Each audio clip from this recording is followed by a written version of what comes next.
प्रेम से बोले श्री वृंदावन बिहारी लाल की जय। आपने बहुत ही अल्प अवस्था में कहाँ से प्रेरणा हुई आपको कि आपको इस राह पर चलना है? बचपन से ही ठाकुर जी ने कुछ ऐसी प्रेरणा हृदय में दी कि अध्यात्म के प्रति लगाव रहा। 9 वर्ष की अवस्था एक ऐसी अवस्था होती है जिसमें कि जो बच्चा होता है ना, वो ना तो वो किशोरावस्था में होता है, ना वो युवावस्था में होता है, और ना ही वो बाल्यावस्था में होता है। वो अपने भविष्य को लेकर के दिशा और दशा तय करने की स्थिति में होता है। कभी आपके मन में ये नहीं आया डॉक्टर बने, इंजीनियर बने, या IPS बने, IAS बने, जैसे कि आजकल हमारा यूथ जी बिल्कुल। किशोरी जी ने बचपन से ऐसी प्रेरणा दी, तो मैं अपने आप को सौभाग्यशाली मानता हूँ। ये संस्कार का प्रभाव रहा कि हमारे जीवन में बचपन से उसी मार्ग में रुचि गई। कि मैंने जहाँ तक समझा है अपने सनातन को, अपनी परंपराओं को, हमारे यहाँ भक्ति को भाव का भूखा कहा जाता है, और भक्ति आज दिखावे की हो गई है। हे परीक्षित, आगे जो कलयुग आने वाला है, इसमें लोग धर्म और भक्ति का दिखावा करेंगे। आज लोग केदारनाथ जी जाते हैं, आज लोग श्री वृंदावन धाम जाते हैं, आज लोग श्री महाकालेश्वर जाते हैं, वहाँ जाते हैं, सेल्फी लेते हैं, फोटोग्राफी कराते हैं, उसको सोशल मीडिया पे डालते हैं। ये मुझे लगता है कि कहीं ना कहीं लोगों का स्टेटस सिंबल नहीं बन गया है। कोई भी चीज प्रारंभ होती है पहले आकर्षण से होती है, तो आकर्षण धर्म की ओर हो रहा है, ये सौभाग्य है। आपके अनुसार ठाकुर जी कहते हैं कि उनका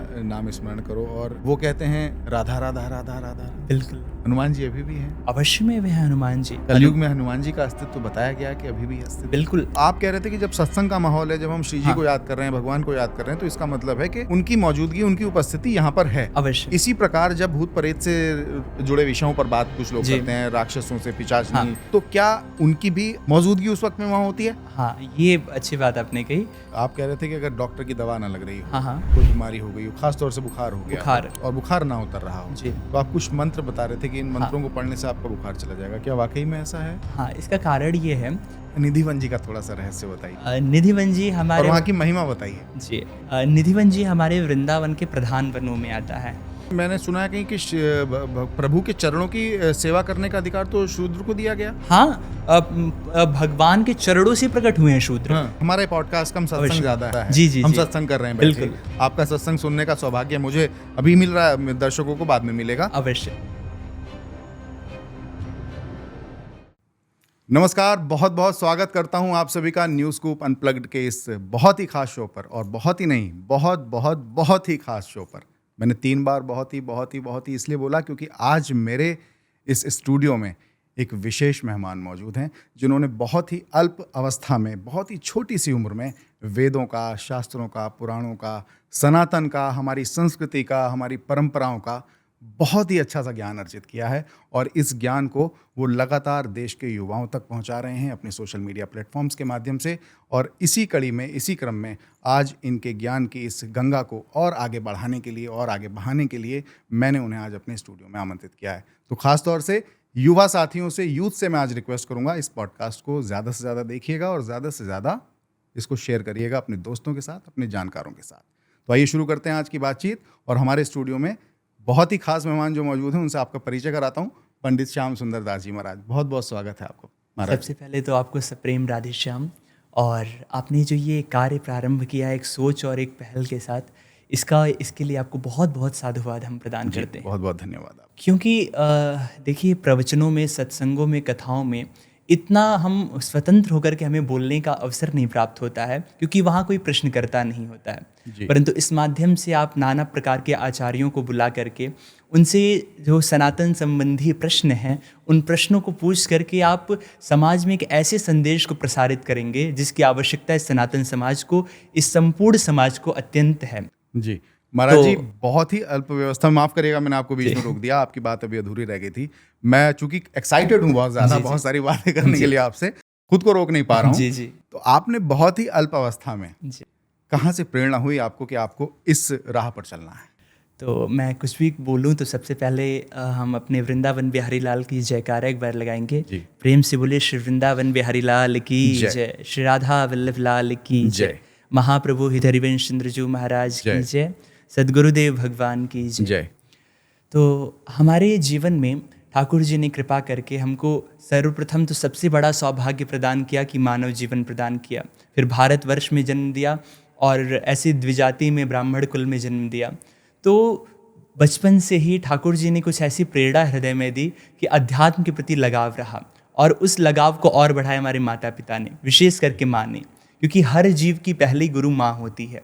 कहते हैं माँ की महिमा इतनी अधिक है कि सन्यासी जब सन्यास ले लेता है तो सामने पिता पड़ जाए तो वो प्रणाम नहीं करता, यहाँ तक देवता को भी दंडी स्वामी कभी प्रणाम नहीं करते हैं, लेकिन माँ सामने पड़ती है तो प्रणाम करते हैं। क्यों? क्योंकि माँ के ऋण से कोई कभी ऋण नहीं हो सकता। ऐसा ही ऋण हमारी माँ ने हमारे ऊपर किया कि हमें अध्यात्म का, भक्ति का संस्कार प्रदान किया। तो चूँकि बात ऐसी है, हम लोग शुरू से भक्ति से जुड़े रहे तो एकादशी का व्रत करते थे जी। तो एकादशी का व्रत करते हुए श्रीमद् भागवत जी की कथा सुन रहे थे।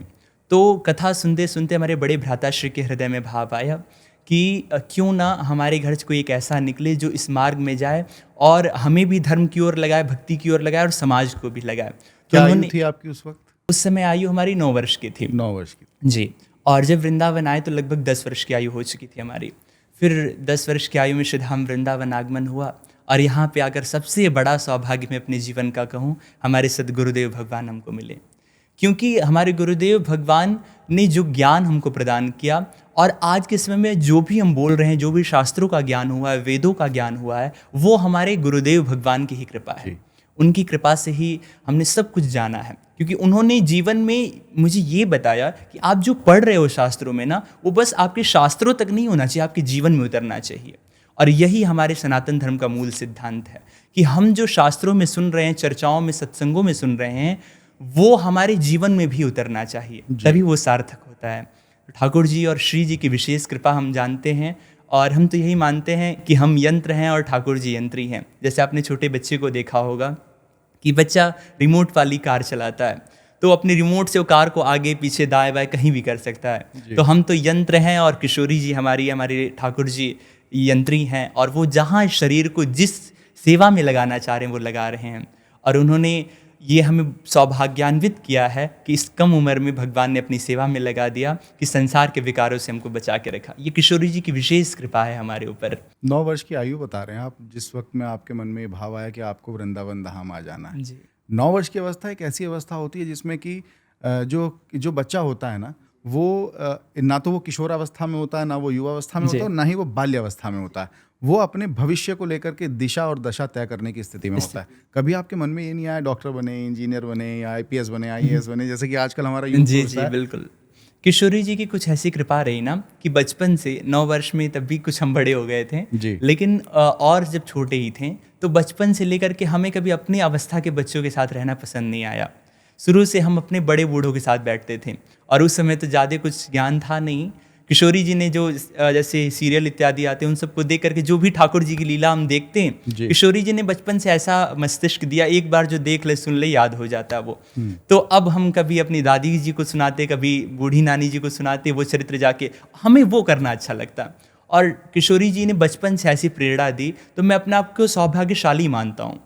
क्योंकि यदि मेरी बहुत अवस्था हो जाती तो शायद जो भाव आज हृदय में है वो भाव इतना पुष्ट नहीं हो पाता। यानी कि उस अवस्था में आप जो है वो महाभारत, श्री कृष्ण जी के जो टीवी सीरियल्स आते थे वो देखते थे। जैसे कि आजकल के तो बच्चे जो है वो बहुत सारे गेम्स में या तो लगे रहते हैं या फिर अपने फोन में लगे हैं, आईपैड में लगे हैं, वो हॉलीवुड की मूवी देख रहे हैं, बॉलीवुड की भी नहीं देखते हैं आजकल। तो ऐसी अवस्था में आप जो है वो देख रहे थे। हालांकि हम मैं अपने अगर अपनी अवस्था की बात करूँ तो हम उस समय में शायद मुझे लगता है कि श्री कृष्ण आते थे, टीवी पे आता था, रामानंद सागर द्वारा निर्देशित और निर्मित, तो वो देखा करते थे। लेकिन आपके जिस पीढ़ी की मैं बात कर रहा हूँ, क्योंकि आपकी और मेरी पीढ़ी में जाहिर सी बात है कि अंतर है, तो आपकी पीढ़ी में अगर इस तरीके की चीज़ें अगर हो रही हैं तो मुझे लगता है कि अचंभित करने वाली हैं। और आप कह रहे हैं कि हाँ वाकई में ठीक बात है कि अगर अवस्था बढ़ जाती तो शायद भाव खत्म हो जाता। बिल्कुल बिल्कुल। क्योंकि क्या होता है ना कि कलिकाल चल रहा है और जैसे जैसे आयु बढ़ती जाती है विकृतियाँ हमको घेरती जाती हैं।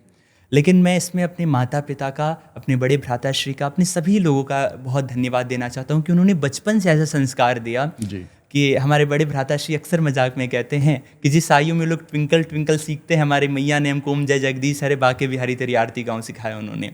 तो ये संस्कार का प्रभाव रहा कि हमारे जीवन में बचपन से उसी मार्ग में रुचि गई और आज तक भी हम तो इस मार्ग से जुड़े। हमारे घर में किसी की भी रुचि अन्य कहीं नहीं जाती ठाकुर जी को छोड़कर।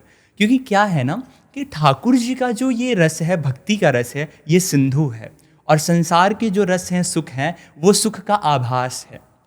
अब संसार को कहा गया दुखालयम अशाश्वतम। पूज्यपाद श्री शंकराचार्य, आदि शंकराचार्य भगवान ने कहा है कि दुख का आलय है, अशाश्वत संसार है। अब जहाँ पे दुख ही दुख है वहाँ पे आप सुख की कामना करेंगे तो सुख क्या मिलेगा? कभी मेडिकल स्टोर पे आप जाके कहिए कि 2 किलो आलू और आधी किलो टमाटर दे दीजिए, नहीं मिलेगा। ठीक ऐसे ही संसार दुख काल है, यहाँ सुख नहीं मिलेगा। आपका तो सुख कहाँ मिलेगा? सेंस ऑफ ह्यूमर भी बहुत गजब का है।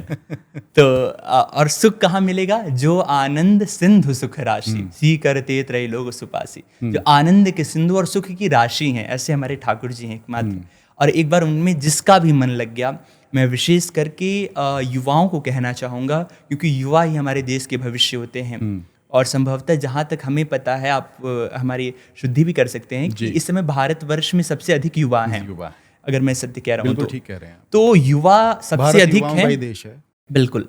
तो सबसे अधिक युवा होने के बाद यदि इस समय को हम यूटिलाइज कर लें, सदुपयोग कर लें, तो हमारा बहुत सौभाग्य होगा। मैं युवाओं पर भी आपसे बहुत सारी बातें करूंगा, क्योंकि मैंने अपने दर्शकों से, खासतौर से युवाओं से आग्रह भी किया है कि आप आज के इस विशेष पॉडकास्ट को देखें भी और शेयर भी करें अवश्य। लेकिन उससे पहले क्या माता जी और पिताजी भी आपके इसी मार्ग पे चलते रहे, या उनका कोई इस तरीके से इस मार्ग से कोई विशेष लगाव रहा?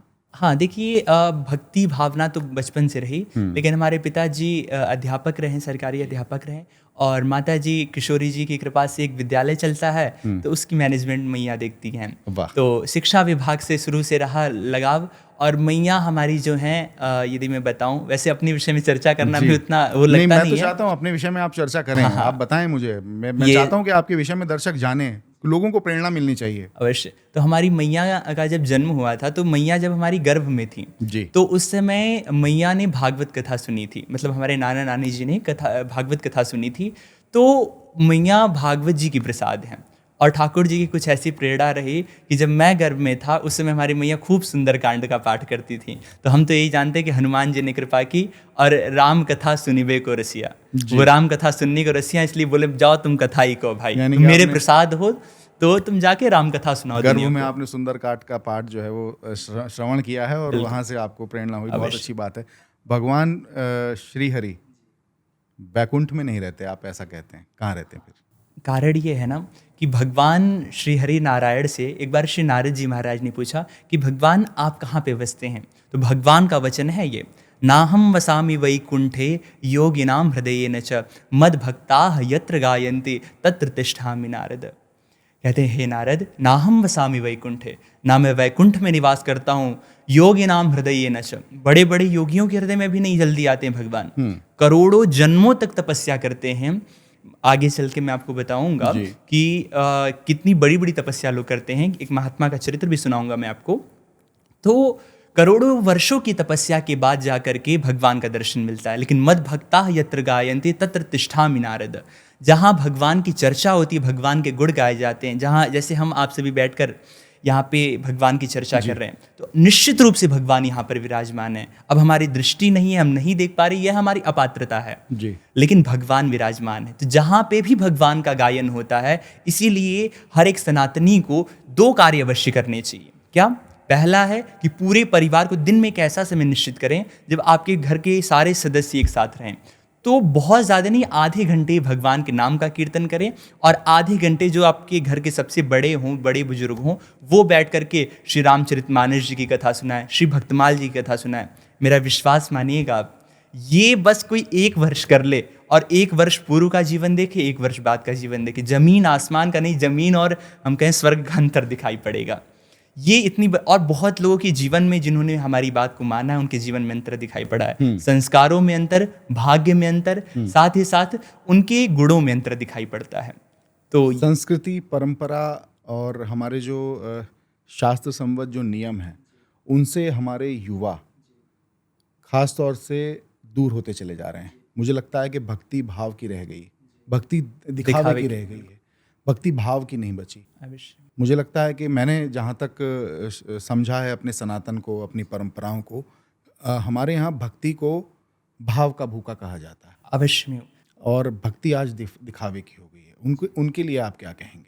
देखिए, चर्चा में पूर्व में भी यही हुआ कि शुकदेव भगवान ने पूर्व में 12 स्कंध में कहा था कि हे परीक्षित, आगे जो कलयुग आने वाला है, इसमें लोग धर्म और भक्ति का दिखावा करेंगे। देखिए, भक्ति वास्तविकता में दिखाने की वस्तु नहीं है, भक्ति है छिपाने की वस्तु। आप जितने भक्तों का चरित्र पढ़ेंगे, वो अपने आप को छिपाने का प्रयास करते हैं। यद्यपि दिखाना चाहिए, तिलक दिखाना है, कंठी दिखाना है, सबको दिखाना हम सनातनी भगवान के वैष्णव भक्त हैं, लेकिन जो वास्तविकीय भक्ति है वो नहीं आ रही है। अधिकतर लोग क्या कर रहे हैं, इसका कारण ये है प्रधान कि लोग धर्म के हिसाब से अपने आप को नहीं चलाना चाहते, भक्ति के नियमों के हिसाब से अपने आप को नहीं चलाना चाहते, अपने हिसाब से अपनी सुविधा के अनुसार जो उनको धर्म की बातें लग रही हैं उसे मान ले रहे हैं, अपनी सुविधा के अनुसार जो भक्ति की बातें लग रही हैं उसे मान ले रहे हैं। मेरा जो विशेष जो मैंने आपसे ये जो प्रश्न पूछा जी, मेरा जो इस प्रश्न को लेकर जो पीछे की वजह है वो ये है कि आज लोग केदारनाथ जी जाते हैं, हाँ, आज लोग श्री वृंदावन धाम जाते हैं, आज लोग श्री महाकालेश्वर जाते हैं, वहाँ जाते हैं, सेल्फी लेते हैं, फोटोग्राफी कराते हैं, उसको सोशल मीडिया पे डालते हैं। ये मुझे लगता है कि कहीं ना कहीं लोगों का स्टेटस सिंबल नहीं बन गया है? अवश्य में बन चुका है, क्योंकि लोग इसको एज ए ट्रेंड फॉलो कर रहे हैं। हाँ, कि ट्रेंड में चल रहा है, इसमें गलत नहीं है। हाँ, कुछ भी सोच लेकर के आप अगर धाम जा रहे हैं तो धाम तो जाना चाहिए, बिल्कुल, लेकिन आप वहाँ के नियम, मैं आपसे नियम जानना चाहता हूँ, परंपरा जानना चाहता हूँ, उसी बात पे आ रहा हूँ। हाँ, तो मैंने कहा एज ए ट्रेंड लोग फॉलो कर रहे हैं। हाँ, तो देखिए, कोई भी चीज प्रारंभ होती है पहले आकर्षण से होती है, तो आकर्षण धर्म की ओर हो रहा है, ये सौभाग्य है, और इसमें बृहद मात्रा में हो रहा है, ये भारत का सौभाग्य है। लेकिन इसके साथ ही साथ यदि हमारा यूथ ये भी जाने, हमारे जो नए बच्चे हैं ये भी जाने कि वास्तविकता में धाम में जाके क्या करना चाहिए जी।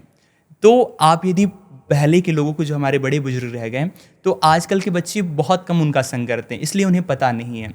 तो बड़े बुजुर्ग जब तीर्थ धाम जाया करते थे, शास्त्रों के अनुसार जो कहा गया है, सबसे पहले आप किसी भी तीर्थ में जाइए, तीर्थ में जाकर, तीर्थ यानी जो नदी है उसमें स्नान, तीर्थ स्नान करिए। तीर्थ स्नान के पश्चात यदि तीर्थ की परिक्रमा है तो परिक्रमा कीजिए। परिक्रमा करने के पश्चात फिर उसके बाद जो भी ज़रूरतमंद है, जिसको भी किसी भी वस्तु की ज़रूरत है, अपनी सामर्थ्य के अनुसार, किशोरी जी ने जो आपको सामर्थ्य दिया है उसके अनुसार आप दान करिए। फिर उसके पश्चात भगवत दर्शन। लेकिन भगवत दर्शन आप भले आप वहाँ पे 20 मिनट खड़े मंदिर प्रांगण में, 10 मिनट खड़े हैं, लेकिन उतने देर में आप अच्छे से भगवत दर्शन करिए। मैं बहुत सरल आपके माध्यम से सभी को बताऊंगा दर्शन की विधि क्या है। दर्शन की विधि, नख से लेकर के शिख तक भगवान का दर्शन करना चाहिए। अब प्रारंभ काल में तो हमें भगवान का दर्शन करते हुए लीला का अनुभव तो होगा नहीं, तो इसमें दर्शन कैसे करें कि भगवान के नख से लेकर के, भगवान ने सुंदर अपने पैरों में रत्न धारण किए हुए, भगवान ने पायजेब धारण की हुई है, भगवान की सुंदर पीताम्बरी है, ठाकुर जी का मैं वर्णन कर रहा हूँ, भगवान ने सुंदर करधनी धारण की हुई है। अवश्य ये करना भी चाहिए। भगवान करधनी धारण करके रखे हैं, वैजयंती की माला है, भगवान की कौस्तुभ मणि विराजमान हो रही है, श्रीवत्स का चिन्ह है भगवान के, भुजाओं में सुंदर सोने के बाजूबंद हैं, भगवान ने कड़े धारण करके रखे हैं, और अत्यंत सुंदर शंख के समान भगवान के ग्रीवा है, और ऐसी मुस्कान जिसको देखने के पश्चात बड़े बड़े ऋषियों की अनंत जन्मों की समाधि लग जाती एक बार बस देख करके। ऐसी सुंदर मुस्कान ठाकुर जी की, और अत्यंत सुंदर श्यामल स्वरूप, और नेत्र तो ऐसे हैं कि महाराज इन नेत्रों को जिसने देख लिया फिर वो और कुछ देखने के योग्य नहीं बचता है, क्योंकि उसे कुछ अच्छा ही नहीं लगेगा। ऐसे सुंदर नेत्र और अत्यंत उन्नत ललाट भगवान का, और उस पर ऊर्ध्वपुंड्र धारण किए हुए हैं भगवान, और मोर पंख धारण किए हुए हैं। मोर पंख भगवान की दयालुता को दर्शाता है। भगवान मोर पंख क्यों धारण करते हैं? क्योंकि भगवान श्री राम जब अवतरित हुए, तो उस समय वनवास काल में मैया जानकी को बहुत जोर की प्यास लगी। अब घोर वन, वहां पे कहीं पे भी जल मिल नहीं रहा, तो ठाकुर जी ने, राम जी ने प्रकृति माँ से निवेदन किया कि हे माँ प्रकृति, क्योंकि कौशल्या मैया ने यही कहा था कि पुत्र अब तुम अयोध्या छोड़कर जा रहे हो तो तुम्हारी माँ प्रकृति होगी, आकाश तुम्हारा पिता होगा। तो अपने माता पिता से ही संतान कष्ट में बात करता है, तो प्रकृति माँ से उन्होंने कहा कि माँ मुझे कुछ मार्ग दिखाइए। तो उसी समय एक मोर उड़ता हुआ है। अब राम जी की सेवा में जाना सौभाग्य है, और वो मोर उड़ते हुए जाने लग गया। अब मोर ने क्या देखा कि राम जी वन में चल रहे हैं, तो उसमें कांटे भी होती हैं, ऐसी झाड़ियाँ होती हैं, तो कहीं राम जी का शरीर श्रीअंग कट गया और रक्त बहने लग गया। वो भावुक हो गया, बोले बताओ मेरे जीवन व्यर्थ है कि मेरे कारण ठाकुर को कष्ट हो रहा है। उसने क्या किया कि प्रभु आप ऊपर मत देखिए, आप नीचे देखते हुए चले, मैं एक एक पंख अपना गिराते हुए जा रहा हूँ। अब वो एक एक पंख गिराते हुए जलाशय तक गया, और मोर जब सारे पंख खुद से बिना ऋतु के गिरा दे तो उसकी मृत्यु हो जाती है। अब महाराज यही हुआ कि वहां पहुंचते ही जैसे राम जी ने एक अंजलि जल उठाया, वो मोर श्री राम जी की गोद में आके गिर गया। आज भी मैं ये चरित्र जब सुनाता हूँ मेरे एक एक रोंगटे खड़े हो जाते हैं, मेरे हो रहे हैं। हाँ, तो राम जी द्रवित हो गए, बोले कि वाह, तुमने जो ये काम किया है मैं इससे उड़ेड़ कभी नहीं हो पाऊंगा, इसलिए मैं तुम्हारे पिच्छ को, तुम्हारे पंख को सदैव अपने मस्तक पे धारण करूंगा। सर्वोच्च स्थान जो भगवान ने मुकुट से ऊपर भी, मुक्तामणि से भी ऊपर जिसको स्थान दिया है, वो मोर के पंख। तो ऐसे दयालु हैं हमारे ठाकुर, जो इनके स्वभाव को एक बार जान लेगा ना, फिर और कुछ अच्छा नहीं लगेगा। कितनी दया करते हैं ठाकुर जी हमारे ऊपर, और हम क्या कर रहे हैं उनके साथ जी। ये हमें नहीं, सबको चिंतन करना चाहिए। भगवान ने भारतवर्ष में जन्म दिया, भगवान ने मनुष्य शरीर दे दिया, कर्म करने की प्रधानता दे दी, उसके बाद भी हम ठाकुर जी के लिए क्या कर रहे हैं?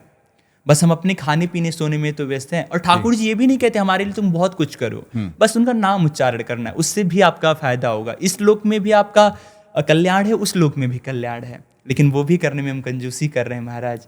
तो ये हमारी बेईमानी होगी। ये तो वही हो गया कि कोई बहुत बड़ा व्यक्ति आप पे कृपा कर रहा हो और आप उसके साथ कृतज्ञ हो जाए। जी, कृतज्ञ हैं हम। आपके अनुसार ठाकुर जी कहते हैं कि उनका नाम स्मरण करो, और आप चूंकि वृंदावन क्षेत्र से आते हैं, आपने वहीं अपनी शिक्षा दीक्षा आप सब वहीं ले रहे हैं, वहाँ एक हमारे देश के बहुत बड़े संत विराजते हैं। मैं उनका नाम लेकर के जिक्र करूंगा, परम पूज्य प्रेमानंद जी महाराज। उनको पूरी दुनिया सुनती है। अवश्य।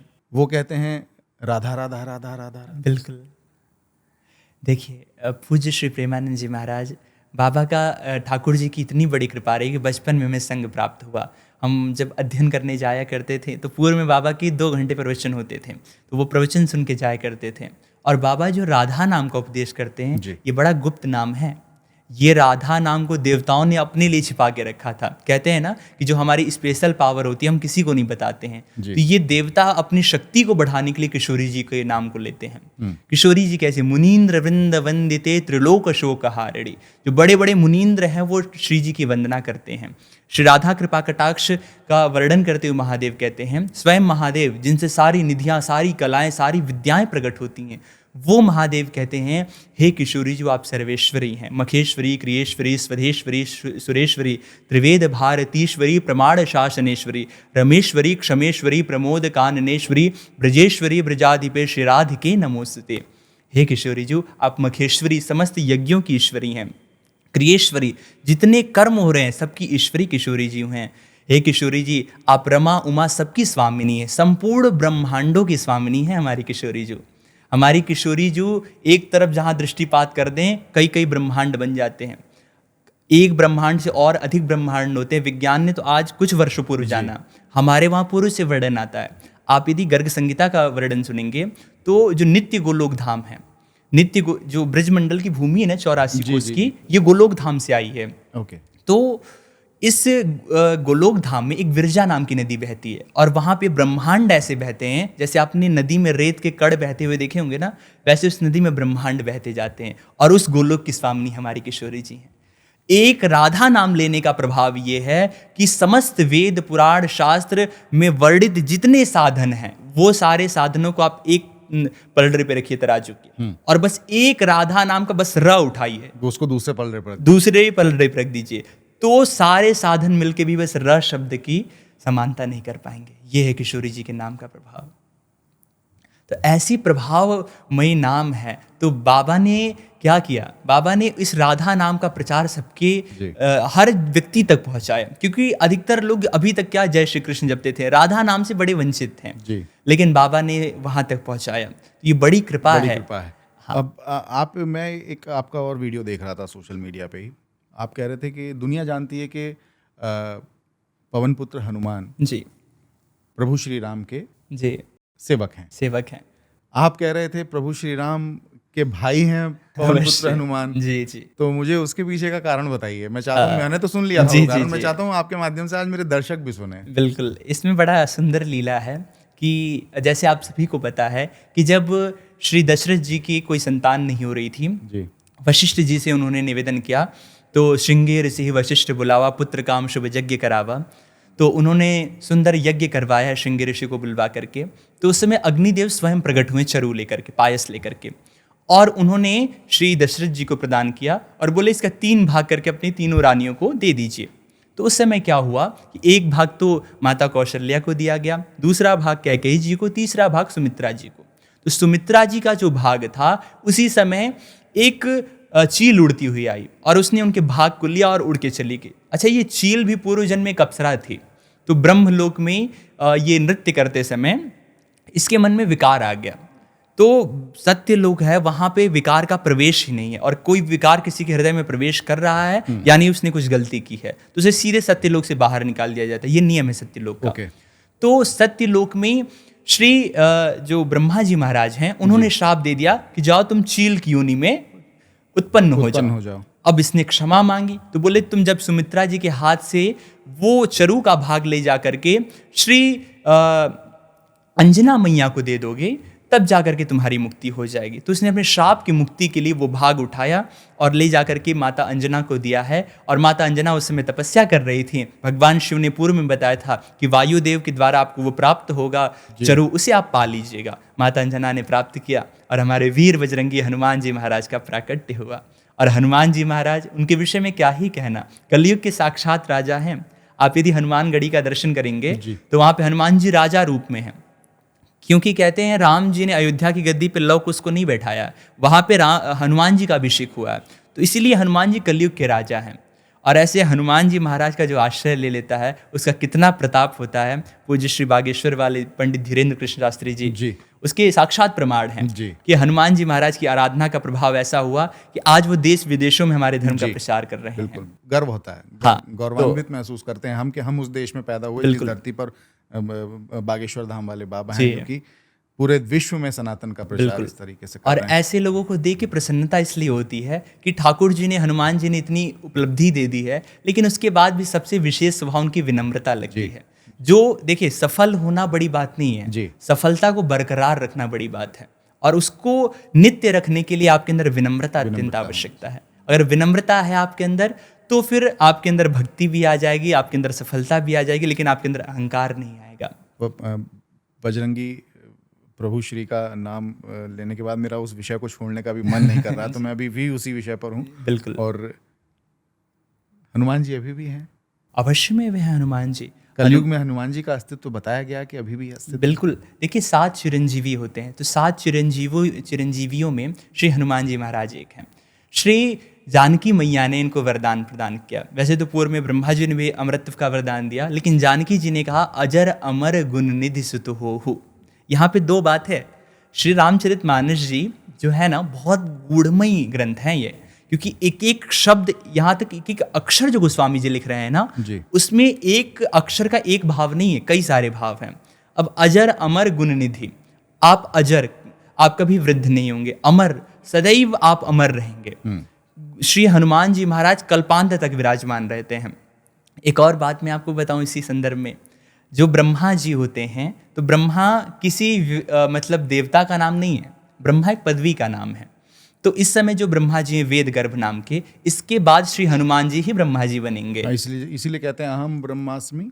नहीं, ब्रह्मास्मि इसलिए ब्रह्म पद है, इसीलिए नहीं, ब्रह्मा अलग है, ब्रह्म अलग है। अच्छा, हाँ, ब्रह्म कौन है? जो निराकार है, निर्गुण है। ओके, हाँ, सृष्टि के पूर्व में जो विराजमान है वो ब्रह्म है, और जो ब्रह्मा है वो सृष्टि के रचयिता है, रचने हाँ, वाले, ये जीव की कोटि में ब्रह्मा आते हैं। ब्रह्मा मतलब यद्यपि भगवान ही है वो, लेकिन जीव की कोटि में आते हैं। इसके बाद भगवान शिव, भगवान नारायण, ये लोग भगवान की कोटि में आते हैं। अंग्रेजी में अगर इस शब्द को मैं समझने की कोशिश करूँ लेमन लैंग्वेज में, तो क्रिएटर एंड क्रिएचर, हाँ, ऐसा कह सकते हैं। तो ब्रह्मा क्रिएटर हुए, हाँ, और क्रिएचर ब्रह्म हुए? नहीं, देखिए मैं आपको सरल में समझाता हूँ। ब्रह्म कौन है? ब्रह्म वास्तविकता में भगवान ही है, भगवान नारायण, भगवान शिव, लेकिन उनका कोई स्वरूप नहीं है, निराकार है। ओके। तो उन्हीं का ध्यान योगी जन ज्योति रूप में करते हैं। फिर वे ही जब ज्योति रूप में भगवान कुछ आकृति ले लेते हैं, तो योगी जन उनका आकृति रूप में करते हैं। फिर वही जब अवतार लेते हैं तो भगवान बनते हैं वो। लेकिन ब्रह्मा कौन है? ब्रह्मा सृष्टि के आदि काल में भगवान के नाभि से कमल उत्पन्न होता है, उस कमल से ब्रह्मा जी उत्पन्न होते हैं। और कमल से उत्पन्न होने के बाद फिर कमल की 14 पंखुड़ियां आ जाते हैं। उन्हीं 14 पंखुड़ियों के प्रभाव से वो 14 लोकों का निर्माण करते हैं। ओके। और 14 लोकों का निर्माण करके फिर उनमें अलग अलग लोगों में बांट देते हैं। तो हम मनुष्य को ये भूमि लोक मिला, जो कर्म भूमि कहाई जाती है, क्योंकि बस मनुष्य को ये अधिकार है, वो कर्म कर सकता है। देवता हमसे श्रेष्ठ हैं, लेकिन बस इसलिए श्रेष्ठ हैं क्योंकि वो पूजनीय हैं। लेकिन वे चाहें कि वे कथा सुन लें, वे चाहें कि वो यज्ञ कर लें, दान कर लें, पुण्य कर लें, नहीं संभव है। ओके। श्री परीक्षित जी को जब सुखदेव भगवान कथा सुना रहे थे, उस समय देवता अमृत का कलश लेकर के आए कि आप ये अमृत का कलश तो ले लीजिए। परीक्षित जी को यही डर है ना कि उनका 7 दिन बाद तक्षक नाग उनका दंशन करेगा, उनकी मृत्यु हो जाएगी जी। तो आप ये अमृत पिला दीजिए, तक्षक नाग 1 या 1000 बार काटेगा, इनका कुछ नहीं बिगड़ेगा, और आप ये कथा अमृत हमें पिला दीजिए। अच्छा, अब इस विषय में आए तो थोड़ा मैं और आपको गूढ़ता से कुछ बताता हूँ। मैं फिर हनुमान जी पे आऊंगा। हाँ बिल्कुल, हनुमान जी से शुरू है सब कुछ। तो इसमें अमृत के ऊपर यदि आप ध्यान दें तो भगवान ने रावण को मारने के लिए कितने अवतार लिए? एक ही अवतार लिया भगवान हाँ। जी। कंस आदि दुष्टों को मारने के लिए मुझे लगता है कि एक ही अवतार लिया। हाँ, कृष्ण अवतार, क्योंकि बलराम जी तो अनंत के भगवान के अवतार हैं, एक अवतार लिया। अब अमृत को देखिए, सबसे पहले भगवान ने अजित अवतार लिया और मंदराचल को लेकर के आए।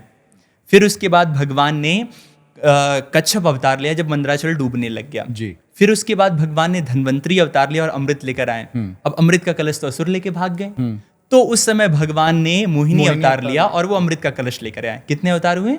4 अवतार। तो अब सोचिए, भगवान ने इतने बड़े बड़े काम करने के लिए तो एक अवतार लिए और एक अमृत के पीछे 4 अवतार लिए। तो अमृत की क्या महिमा है इसी से समझ में आती है। लेकिन ऐसा अमृत लेकर जब देवता गए, जिस अमृत के लिए वो अपने प्राण, वैसे तो अमर हैं वे, लेकिन स्वर्ग तक छोड़ देते हैं वे, ऐसे अमृत को ले जाकर जब पहुंचे हैं तो सुखदेव जी हंसे हैं बहुत जोर से और कहते हैं कि ये आप कहाँ अमृत लेकर के आ गए हैं। कहते हैं कि क्व सुधा को कथा लोके को काचह क्व मणिर महान ब्रह्म रातो विचार एवं तदा देवान जहासह। कहाँ पे आपका जो अमृत है टूटे हुए कांच के टुकड़े की भांति है। क्यों? क्योंकि कांच भी होता तो किसी उपयोग में आता, दर्पण बन जाता, किसी उपयोग में आता, लेकिन कांच का टुकड़ा है, जिसको धस जाए उसको कष्ट ही देगा। हमारे संत जन परिहास में कहते हैं कि एक बार देवता दौड़े दौड़े भागे जा रहे थे, तो किसी ने पूछा, भैया आप लोग कहाँ जा रहे हो? तो बोले कि हमारे ऊपर असुरों ने आक्रमण कर दिया है। तो उन्होंने कहा कि आप तो अमर हो, आप लोग के क्या भय है, आप लोग जाइए युद्ध करिए, आप लोग मरोगे तो है नहीं।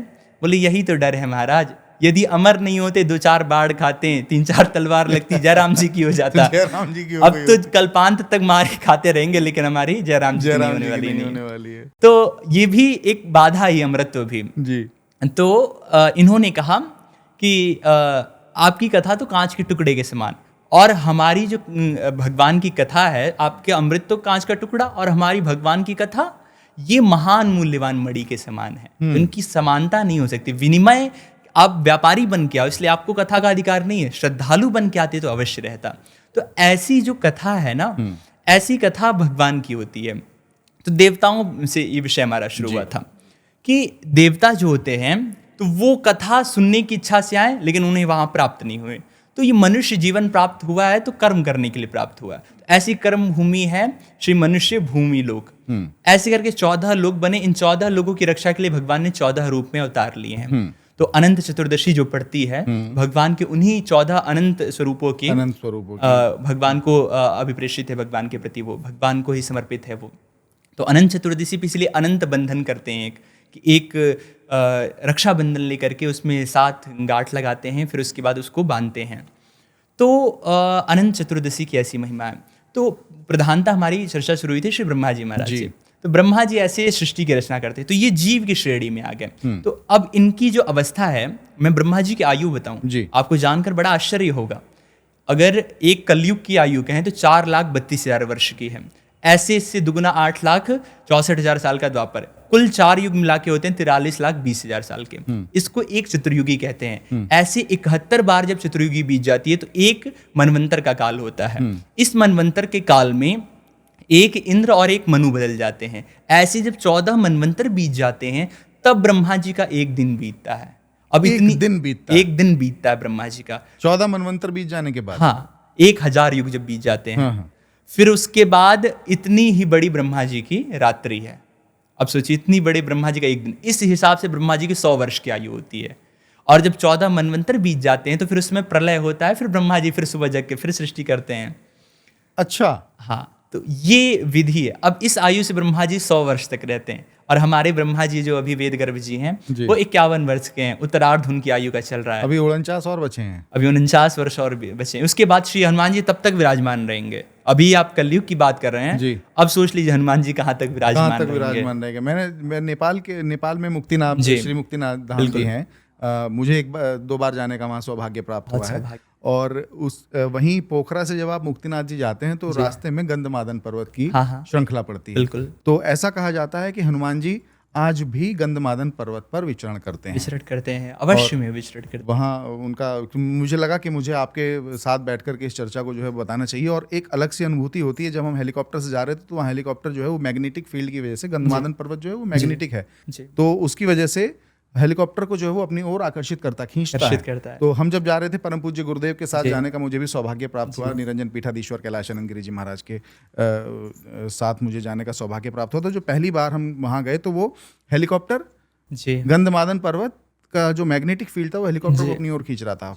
हम तो चूंकि साधारण मनुष्य, बिल्कुल परम पूज्य साथ थे हमारे, तो परम पूज्य हमारी अवस्था को समझ गए। परम पूज्य ने हमारी तरफ एक बार पीछे मुड़ के देखा और उन्होंने शायद मुझे लगता है हनुमान जी का स्मरण किया होगा, क्योंकि उनको पता था, हमें तो ये बात पता नहीं थी। परम पूज्य को पता था कि ये गंधमादन पर्वत है नीचे, और उन्होंने हनुमान जी का स्मरण किया। उन्होंने हनुमान जी से कहा कि देखो ये सब बच्चे मेरे साथ हैं और मुझे लगता है कि मैं आपका एक अच्छा साधक हूँ। ये बात गुरु जी बताते हैं जो कि उनके मन की बात थी। तो मैं आप अच्छा साधक हूँ और मुझे लगता है कि अभी इन बच्चों को बहुत सारे कार्य करने हैं, तो हमें आगे जाने की आज्ञा दे दीजिए। तो हेलीकॉप्टर तुरंत उसके बाद वो हमारा आगे बढ़ा और हम श्री मुक्तिनाथ धाम जी के दर्शन करके आए। तो ये मेरी जिंदगी का एक्सपीरियंस है। ऐसा हमें लगा कि हनुमान जी हमें जो भावनाएं आप जब ये सुना रहे थे चरित्र, कि हमें ऐसा लगा कि पूज्य श्री स्वामी जी महाराज जी भगवान शिव की आराधना कितनी विशेष करते हैं। सावर में 22 घंटे का आसन बहुत बड़ी बात होती है। बिल्कुल। तो ऐसी आराधना भगवान शिव की करते हैं और शिव के रुद्रांश है हनुमान जी महाराज। तो हमें तो ऐसा लगता है हनुमान जी की इच्छा हुई होगी कि बताओ इतने बड़े शैव वे जा रहे हैं तो क्यों ना इनसे एक बार भेंट कर ली जाए। तो उनकी मुझे लगता है भेंट हो गई होगी। भेंट हो गई होगी। हमारी जो अवस्था थी और उस वक्त में जो हालत थी वो थोड़ी सी आप समझ सकते हैं। हाँ बिल्कुल, मुझे शब्दों में उसको बयान करने की आवश्यकता नहीं है। और महाराज जी एक चीज और मैं आपसे जानना चाहूंगा। हम जब पूजा, आपसे बहुत अच्छी चर्चा चल रही है और मेरा इस चर्चा को खत्म करने का तो देखिए मन है नहीं, ये तो चर्चा चाहे जितनी लंबी चल जाए, लेकिन हमारे शारीरिक कुछ जरूरतें हैं उनको पूरा करने के लिए इसको खत्म करना पड़ता है। तो ये मैं जानना चाहूंगा आपसे कि हम बहुत सारे लोग पूजन करते हैं, मंत्रों का उच्चारण करते हैं। पूजा विधि के दौरान बहुत सारे ऐसे लोग होते हैं जो भक्ति भाव से करते लेकिन मंत्रों का उच्चारण गलत कर जाते। क्या उसका कुप्रभाव पड़ता है? हाँ देखिए, यदि आप वैदिक मंत्रों का उच्चारण कर रहे हैं तो आप यदि एक मात्रा की भी गलती कर दिए तो उस समय इसका इतना विशेष प्रभाव होता है कि आपको पता होगा कि एक वृत्र नाम का असुर हुआ जी। तो ये वृत्र असुर जो थे पूर्व में चित्रगुप्त नाम के गंधर्व थे, विद्याधर थे। तो चित्रगुप्त जो ये हुए तो ये वृत्र जी को जिन्होंने प्रकट किया, वैसे मैं वृत्र जी इसलिए कह रहा हूँ क्योंकि असुर होते हुए भगवान के प्रति इनकी भावना थी। हाँ, तो इसलिए वैसे कई लोग तो असुर ही बोलते हैं लेकिन हमारे गुरुदेव भगवान ने उनकी जो स्तुति का भाव था उसके बाद कहा ये जी कहने के योग्य है, क्योंकि श्री सुखदेव भगवान ने भी वृत्र उवाच कहा, वृत्रासुर उवाच नहीं कहा है। वृत्रवाच। हाँ, तो वृत्र जी के जो त्वष्टा मुनि थे तो उन्होंने जब यज्ञ किया कि एक ऐसा, क्योंकि उनके जो पुत्र थे एक विश्वरूप नाम के, तो एक बार बृहस्पति जी का इंद्र ने अपमान कर दिया। तो अब जब आचार्य नहीं है तो देवताओं को बल तो यज्ञ से मिलता है, उनका बल क्षीण होने लग गया। तो विश्वरूप जी को आचार्य रूप में वरण किया, लेकिन विश्वरूप जी के मामा पक्ष के थे असुर, तो अपने मामा के मुंह में आकर के उन्होंने क्या किया कि असुरों के नाम की भी आहुति देना शुरू कर दिया। तो क्या हुआ कि ये बात देवर्षि नारद ने बता दी श्री इंद्र को, देवराज इंद्र को पता चली तो उन्होंने जाकर के उनके सिर काट दिए। इस बात का क्रोध त्वष्टा ऋषि को हुआ, बताओ कितना बड़ी गलती की इसने। तो श्री त्वष्टा मुनि ने एक यज्ञ किया और एक ऐसे असुर को प्रकट किया जो इंद्र को मारने वाला हो, लेकिन उनसे गलती क्या हुई, पूर्वानुदात की जगह परानुदात हो गया। और जिसका अर्थ ये होना चाहिए था कि इंद्र को मारने वाला शत्रु उत्पन्न हो, उसका अर्थ ये हो गया कि इंद्र के हाथों मरने वाला शत्रु उत्पन्न हो। अब इस कारण से वृत्र का जब युद्ध हुआ वृत्र जी का, तो दधीची ऋषि की हड्डियों से वज्र का निर्माण हुआ और उसी से वृत्र जी का वध हुआ है। तो देखिए, जो मंत्र की अशुद्धि है वो हमारे जीवन में बहुत बड़ा प्रभाव डाल सकती है। इसलिए कोई भी मंत्र आप पढ़ें तो उस मंत्र को पहले शुद्ध करें। इसलिए हमने प्रयास भी किया यूट्यूब के माध्यम से जो स्तोत्र हो गए या कोई मंत्र हो गया, तो उन मंत्रों को, स्तोत्रों का शुद्ध उच्चारण डालने का, उनका कि जो ठीक प्रोनाउंसिएशन एकदम शुद्ध उच्चारण जो है उसको मैं डालूं, ताकि जो लोग करने की इच्छा रखते हैं वो उसे सुने और उसको सुन के करें जी। लेकिन मान लीजिए अभी जो नहीं कर पा रहे हैं, एक बार में तो नहीं होगा, तब तक के लिए क्या करें, अपराध करते रहें? नहीं। इसके लिए मैं एक समाधान बताता हूँ। एक श्लोक है, नोट कर लेना चाहिए इस श्लोक को। कर लीजिए भैया, सारे लोग नोट कर लीजिए। यदक्षरम पदभ्रष्टम मात्राहीनं च यद भवेत् तत्सर्वं क्षम्यतां देव प्रसीद परमेश्वरः। इसका अर्थ ये है, यदक्षरम पदभ्रष्टम, यद अक्षरम, जो अक्षर की हमसे त्रुटि हुई है, पदभ्रष्टम, एक श्लोक में 4 पद होते हैं, किसी पद की त्रुटि हमसे हो गई, यदक्षरम पदभ्रष्टम मात्राहीनम चेद भवे, कोई मात्रा की गलती हो गई, क्योंकि त्वष्टा जिस मात्रा की गलती हुई है, मात्राहीनम चेद भवे तत्सर्वं क्षम्यतां देव, हे देव वो सारी चीजें क्षमा करके प्रसीद परमेश्वर, हे परमेश्वर आप तो भाव के भूखे हैं, इसलिए उन सब चीजों को क्षमा करिए और हम पे प्रसन्न होइए। तो यानी ये मंत्र महाराज जी, मैं फिर से आपसे पूछना चाहूंगा, ये मंत्र अगर पूजा विधि में भी कोई अगर त्रुटि आपसे ना चाहते हुए रह गई है, बिल्कुल, तो अगर ये मंत्र पढ़ने तो वो आपका जो गलतियां त्रुटियां हैं वो माफ हो जाएगी। इसके साथ में एक और मंत्र आपको बता देता हूँ। ये तो मान लीजिए आपने पाठ किया मंत्र क्या इसके साथ, लेकिन इसके अलावा आप कोई पूजन पाठ कर रहे हो, उसमें कोई विधि में दोष हो गया, उसके लिए मैं बता देता हूँ। एक मंत्र है, ये भी नोट कर सकते हैं आप, ये 2 मंत्र तो बोलना ही चाहिए। नोट कर लीजिए जितने भी लोग देख रहे हैं इसको। यस्य स्मृत्या च नामुक्त्या तपो यज्ञ क्रियादिषु न्यूनम संपूर्णताम याति सद्यो वंदे तमच्युतम। ये मंत्र बोलिए, फिर 3 बार बोलिए, श्री विष्णवे नमः, श्री विष्णवे नमः, श्री विष्णवे नमः, श्री विष्णु स्मरणात् परिपूर्णतास्तु। इस श्लोक का अर्थ ये है, यस्य स्मृत्या च नाम मुक्त्या, जिनके स्मरण करने मात्र से, नाम उच्चारण करने मात्र से, यस्य स्मृत्या च नाम मुक्त्या तपो यज्ञ क्रियादिषु, बड़े बड़े तप यज्ञ को करने का फल प्राप्त हो जाता है। न्यूनम संपूर्णताम याति, हे परमेश्वर जो भी न्यूनता हुई है वो सब संपूर्ण आपके नाम लेने से हो जाती है। न्यूनम संपूर्णताम याति सद्यो वंदे तमच्युतम, ऐसे अच्युत भगवान की हम वंदना करते हैं। तो ये 2 मंत्र हर एक दिन आपको पूजा के बाद बोलना चाहिए। और इसके अलावा एक चीज़ मैं और बता दूं आपको, जो लोग नाम जप करते हैं, माला से जप करते हैं, तो बहुत से लोग माला से जप करते समय माला की वंदना नहीं करते हैं। देखिए ये माला जी जो है ना, यही हमें भगवान से, इन्हीं सुमेरनी जी के विषय में आपसे मैं पूछना चाह रहा था। अच्छा, ये अब मैं पूछता आपसे कि क्या है, थोड़ा सा मुझे तो खैर ज्ञान है इस चीज का, क्योंकि हमारे परम पूज्य गुरु जी के हाथ में हमेशा रहती, लेकिन मैं चाहता हूँ कि दर्शकों को बताइए। अवश्य। तो मैं पहले अपनी बात पूर्ण कर लीजिए। ये माला जी जो है, यही हमें भगवान से मिलाने वाली, हमारे मनोरथों को सिद्ध करने वाली हैं। तो सबसे पहले क्या करना चाहिए, माला को लेकर ये सुमिरनी जो होती है, तो जल लीजिए और जल लेकर के सुमिरनी के ऊपर डालिए। फिर उसके बाद हाथ में माला रखिए, तो सुमिरनी है 108 गुरिया की बड़ी माला होती है। फिर उसका अभिषेक कीजिए और इस सुमिरनी को, सुमेरु को हाथ में पकड़कर निवेदन करिए इनसे, ओम माम माले महामाये सर्वशक्ति स्वरूपिणी चतुर्वर्ग त्वयि निस्तस तस्मान में सिद्धिदा भव। ओम अविघ्ने कुरिमाले त्वं गृहणामि दक्षिणे करे जप काले सिद्ध्यर्थम प्रसीद मम सिद्धये। ये 2 मंत्र पूजन जप के पूर्व में और 2 मंत्र जो पूर्व में हमने बताए ये बाद में, ये नोट करके रखना चाहिए और सबको बोलना चाहिए।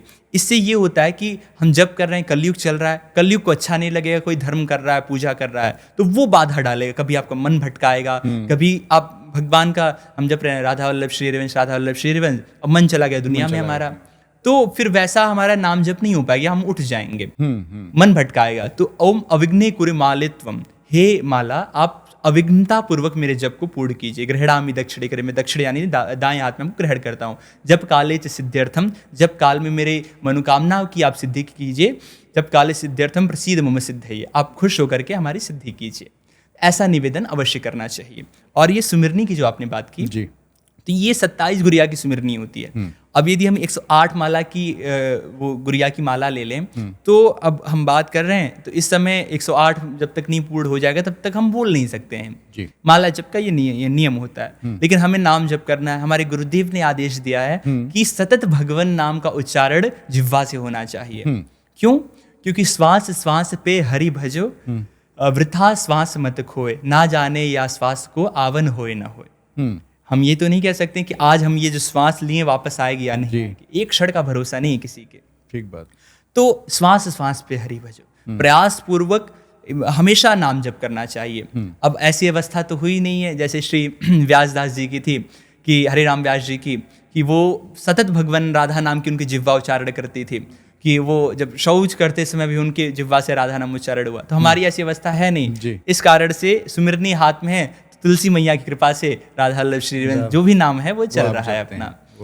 हाँ, तो ये सुमिरनी भगवान का सुमिरन कराने वाली है, सुमिरन का माध्यम है ये सुमिरनी। मंत्रों की बात कर रहे हैं हम लोग, अभी मंत्रों पर चर्चा चल रही है। आप कह रहे थे एक वीडियो में कि अगर मेडिकल स्टोर पर आपने कहा था ना मेडिकल स्टोर, तो मुझे उसी मेडिकल स्टोर से आपकी वो बात याद आ गई कि आप कह रहे थे कि अगर डॉक्टर की दवा ना लग रही हो, कोई बीमारी हो गई हो, खास तौर से बुखार हो गया और बुखार ना उतर रहा हो, तो आप कुछ मंत्र बता रहे थे कि इन मंत्रों को पढ़ने से आपका बुखार चला जाएगा। क्या वाकई में ऐसा है? हाँ, इसका कारण ये है कि देखिए, यदि वैसे तो सबसे पहले यही कहा गया है कि आप किसी वैद्य से चिकित्सा लीजिए। यदि वो काम नहीं कर रही है तो उस प्रसंग में आप कर सकते हैं, श्रीमद् भागवत जी के 10वें स्कंद के 63 अध्याय में 4 श्लोक हैं। 63 अध्याय का 25, 26, 27, 28 आप भागवत जी में से निकाल सकते हैं जी। तो इन 4 श्लोकों में ज्वर था। आपने सुना होगा कि भगवान कृष्ण और भगवान शिव का एक बार युद्ध हुआ था। बाड़ासुर नाम का एक भक्त था भगवान शिव का, तो उसकी रक्षा के लिए भगवान शिव आए थे। तो उस समय भगवान शिव ने माहेश्वर नामक ज्वर को छोड़ा और भगवान कृष्ण ने वैष्णव नामक ज्वर को छोड़ा। तो वैष्णव ज्वर माहेश्वर ज्वर को जलाने लग गया।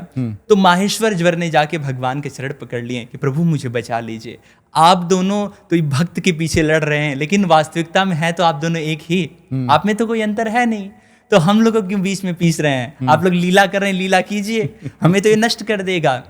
तो ठाकुर जी मुस्कुराए और 4 श्लोकों में जो उसने स्तुति की है, उस स्तुति को भगवान ने स्वयं वरदान दिया। कृष्ण भगवान ने इस स्तुति का, इस संवाद का जो भी स्मरण करेगा उसे तुम कभी ज्वर यानी बुखार कभी परेशान नहीं करेगा। और आपने रोग की बात की जी, तो रोग के लिए भी मैं बता देता हूँ। एक अपामार्जन नामक स्तोत्र होता है। इस स्तोत्र का पहले विनियोग इत्यादि करके आप कुशा हाथ में लीजिए। और कुशा भी ऐसा नहीं कि हमने कहा कुशा ले लीजिए, आप आज ही गए कुशा उखाड़ के लेते आइए। या तो अब तो भाद्रपद अमावस्या बीत चुकी है, तो अब तो नहीं कर सकते, लेकिन अगले वर्ष से जब भाद्रपद अमावस्या होती है, साल में बस एक दिन कुशा उखाड़ी जाती है, उसे कुशोत्पाटनी अमावस्या कहते हैं। हाँ, तो कुशोत्पाटनी अमावस्या जब आती है उसमें कुशा लेकर के आ जाए। यदि नहीं मिल रही तो किन्हीं ब्राह्मण देवता से मांग ले। और इस स्तोत्र को पढ़ते हुए जैसे जिस भी अंग में हो या पूरे शरीर में रोग हो, पूरे शरीर को उससे झाड़िए। इसका प्रभाव मैंने जितने लोगों को बताया है, किशोरी जी ने इस शरीर के द्वारा जितने लोगों को बतवाया, उतने लोगों को प्रभाव दिखा है इसका। अच्छा। हाँ, लेकिन आवश्यकता इन सब में है श्रद्धा की।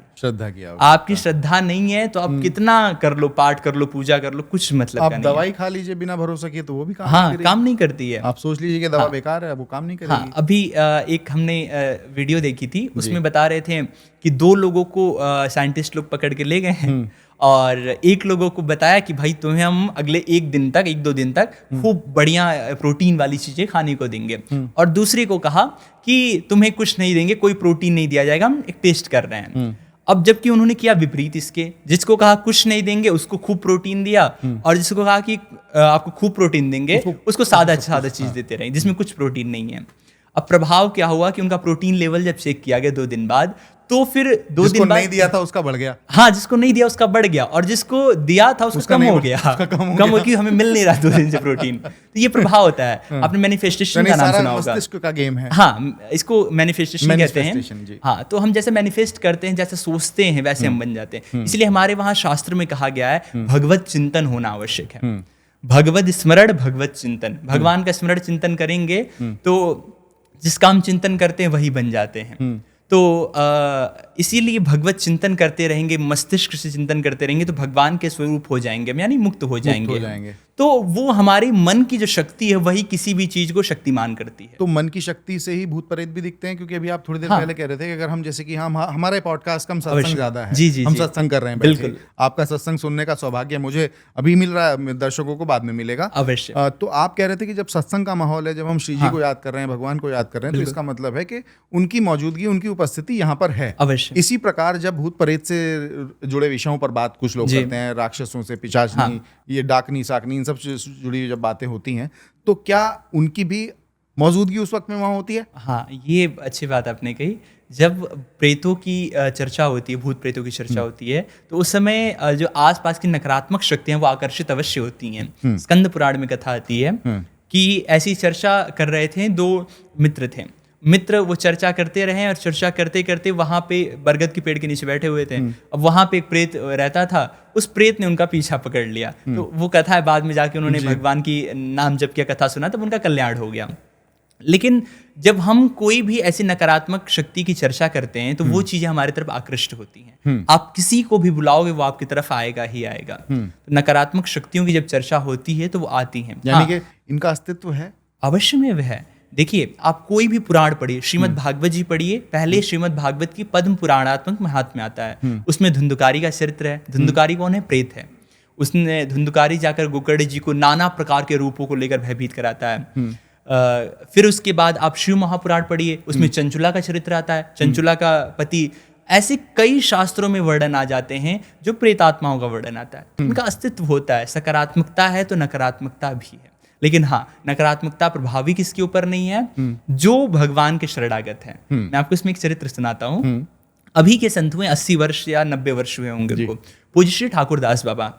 तो बाबा का बड़े थोड़े सिंह टाइप के बाबा थे कि मतलब गलत उनको बर्दाश्त नहीं होता था। तो एक तांत्रिक था, तो उस समय विश्व का सबसे बड़ा तांत्रिक वो। तो तांत्रिक देखिए 2 तरीके के तांत्रिक होते हैं। एक जो सात्विक उपासना करते हैं जो शिव जी के द्वारा बताई गई है, और एक भूत प्रेतों की उपासना करते हैं। ऐसे लोग घोर दुर्गति को प्राप्त करते हैं। जो अघोरी कह सकते हैं उनको, जो शमशान वगैरह में जो शमशानी विद्या जो करते हैं, बिल्कुल, वो उनकी घोर पतन होता है। तो क्या हुआ कि अब ठाकुरदास बाबा गए, तो वो तांत्रिक जो था वो कई सारे भूत प्रेतों को पकड़ के रखा। अब वो रोज राम कथा कहता, और राम कथा उल्टी सीधी जो मन में आए वो कहे, वो मर्यादा का कोई ध्यान ही नहीं, किसी के प्रति किसी शब्द का उच्चारण कर दे। अब क्या हुआ महाराज कि ठाकुरदास भाई पहुंचे। अच्छा, सब लोग पूरे गांव के लोग सुनने आते हैं, क्योंकि जो नहीं जाए उसके घर एक लोग को आना है हर घर से। अगर जिस घर से कोई नहीं आया उसके घर में प्रेत चला गया। अच्छा, मतलब ये नियम बना दिया भैया, अगर जिसके घर से कोई नहीं आएगा प्रेत आ जाएगा उसके घर पे। ऐसा नियम उसने बना दिया, ऐसा भय का माहौल। तो ठाकुरदास बाबा आए और जानकी जी के विषय में कुछ बोल रहा था। अब हम वैष्णव को किशोरी जी के बारे में कोई बोल दे, फिर भाई तुम इंद्र क्यों ना हो, तुमसे भिड़ जाएंगे हम। भले हम तुमसे जीत नहीं पाएंगे लेकिन भिड़ जरूर जाएंगे हम। हमारी किशोरी जी हमारी सर्वस्व हैं। ठाकुरदास बाबा बोले, ये कैसे बोल रहा है तू? तो बोले, कौन हो तुम? जानते नहीं हो मैं कौन है? बोले नहीं। बोले तुरंत व्यास गद्दी से उतर जा, नहीं तो यहीं बहुत मारेंगे तुम्हें। बाबा सिंह टाइप के थे। अब आप डांट के उतार दिए उसको। फिर उसके बाद गांव वाले बोले, महाराज आप अच्छे महात्मा हैं, क्यों इसके चक्कर में पड़ गए? आपको परेशान कर देगा, आप चले जाइए यहाँ से। बोले कुछ नहीं होने वाला, यहीं बैठूंगा मैं। अब कल तक यहाँ से मैं अपना आसन नहीं बदलूंगा। वहीं आसन लगा के बाबा बैठ गए। बोले भेजो जो शक्ति भेजनी है तुम्हें। अब उसने अपने डाकिनी, शाकिनी, पिशाच जितनी सिद्धियां करके रखी थी सब भेजना शुरू किया। अब जो भी उनकी शक्ति जाए नकारात्मक, बाबा को देखे, प्रणाम करे, वापस आए और उसी तांत्रिक को मार के जाए। अब वो जितनी शक्तियों को भेजता, वो शक्ति जाती बाबा के पास, आके वापस उसी को मारती। कहाँ भेज दिए भाई? उल्टा पड़ गया मामला। उल्टा पड़ गया। अब वो जब कुटते, मार खाते खाते वो परेशान हो गया, एकदम खूब कुट गया वो। फिर उसके बाद बाबा के चरण पकड़ लिए। बोले महाराज, हमने बड़े बड़े तांत्रिकों को परास्त किया, बड़े बड़े भूत प्रेतों को परास्त किया, लेकिन आपके अंदर क्या शक्ति है? श्री जी की शक्ति। बोले ये श्री जी की शक्ति है, ये भक्ति की शक्ति है। इस शक्ति के आगे बड़ी बड़ी शक्तियां भी धराशायी हो जाती हैं। तो ऐसे कई सारे चरित्र आते हैं जिसमें गोस्वामी जी जब अकबर ने बुलाया था तो मथुरा में एक प्रेत का उन्होंने उद्धार किया। बहुत से ऐसे चरित्र आते हैं जिसमें प्रेतों का उद्धार किया गया। अभी अखंडानंद स्वामी जी हुए हमारे ब्रज के, बड़े अच्छे विद्वान हुए हैं, उनको प्रेत का दर्शन हुआ था। ऐसे बहुत सारे चरित्र, आज का पूरा दिन व्यतीत हो जाएगा क्योंकि प्रेतों की मुक्ति, वो अपनी मुक्ति के लिए आते हैं। अब जैसे हम कहीं जाएंगे हमें अनुभूति होगी, क्यों?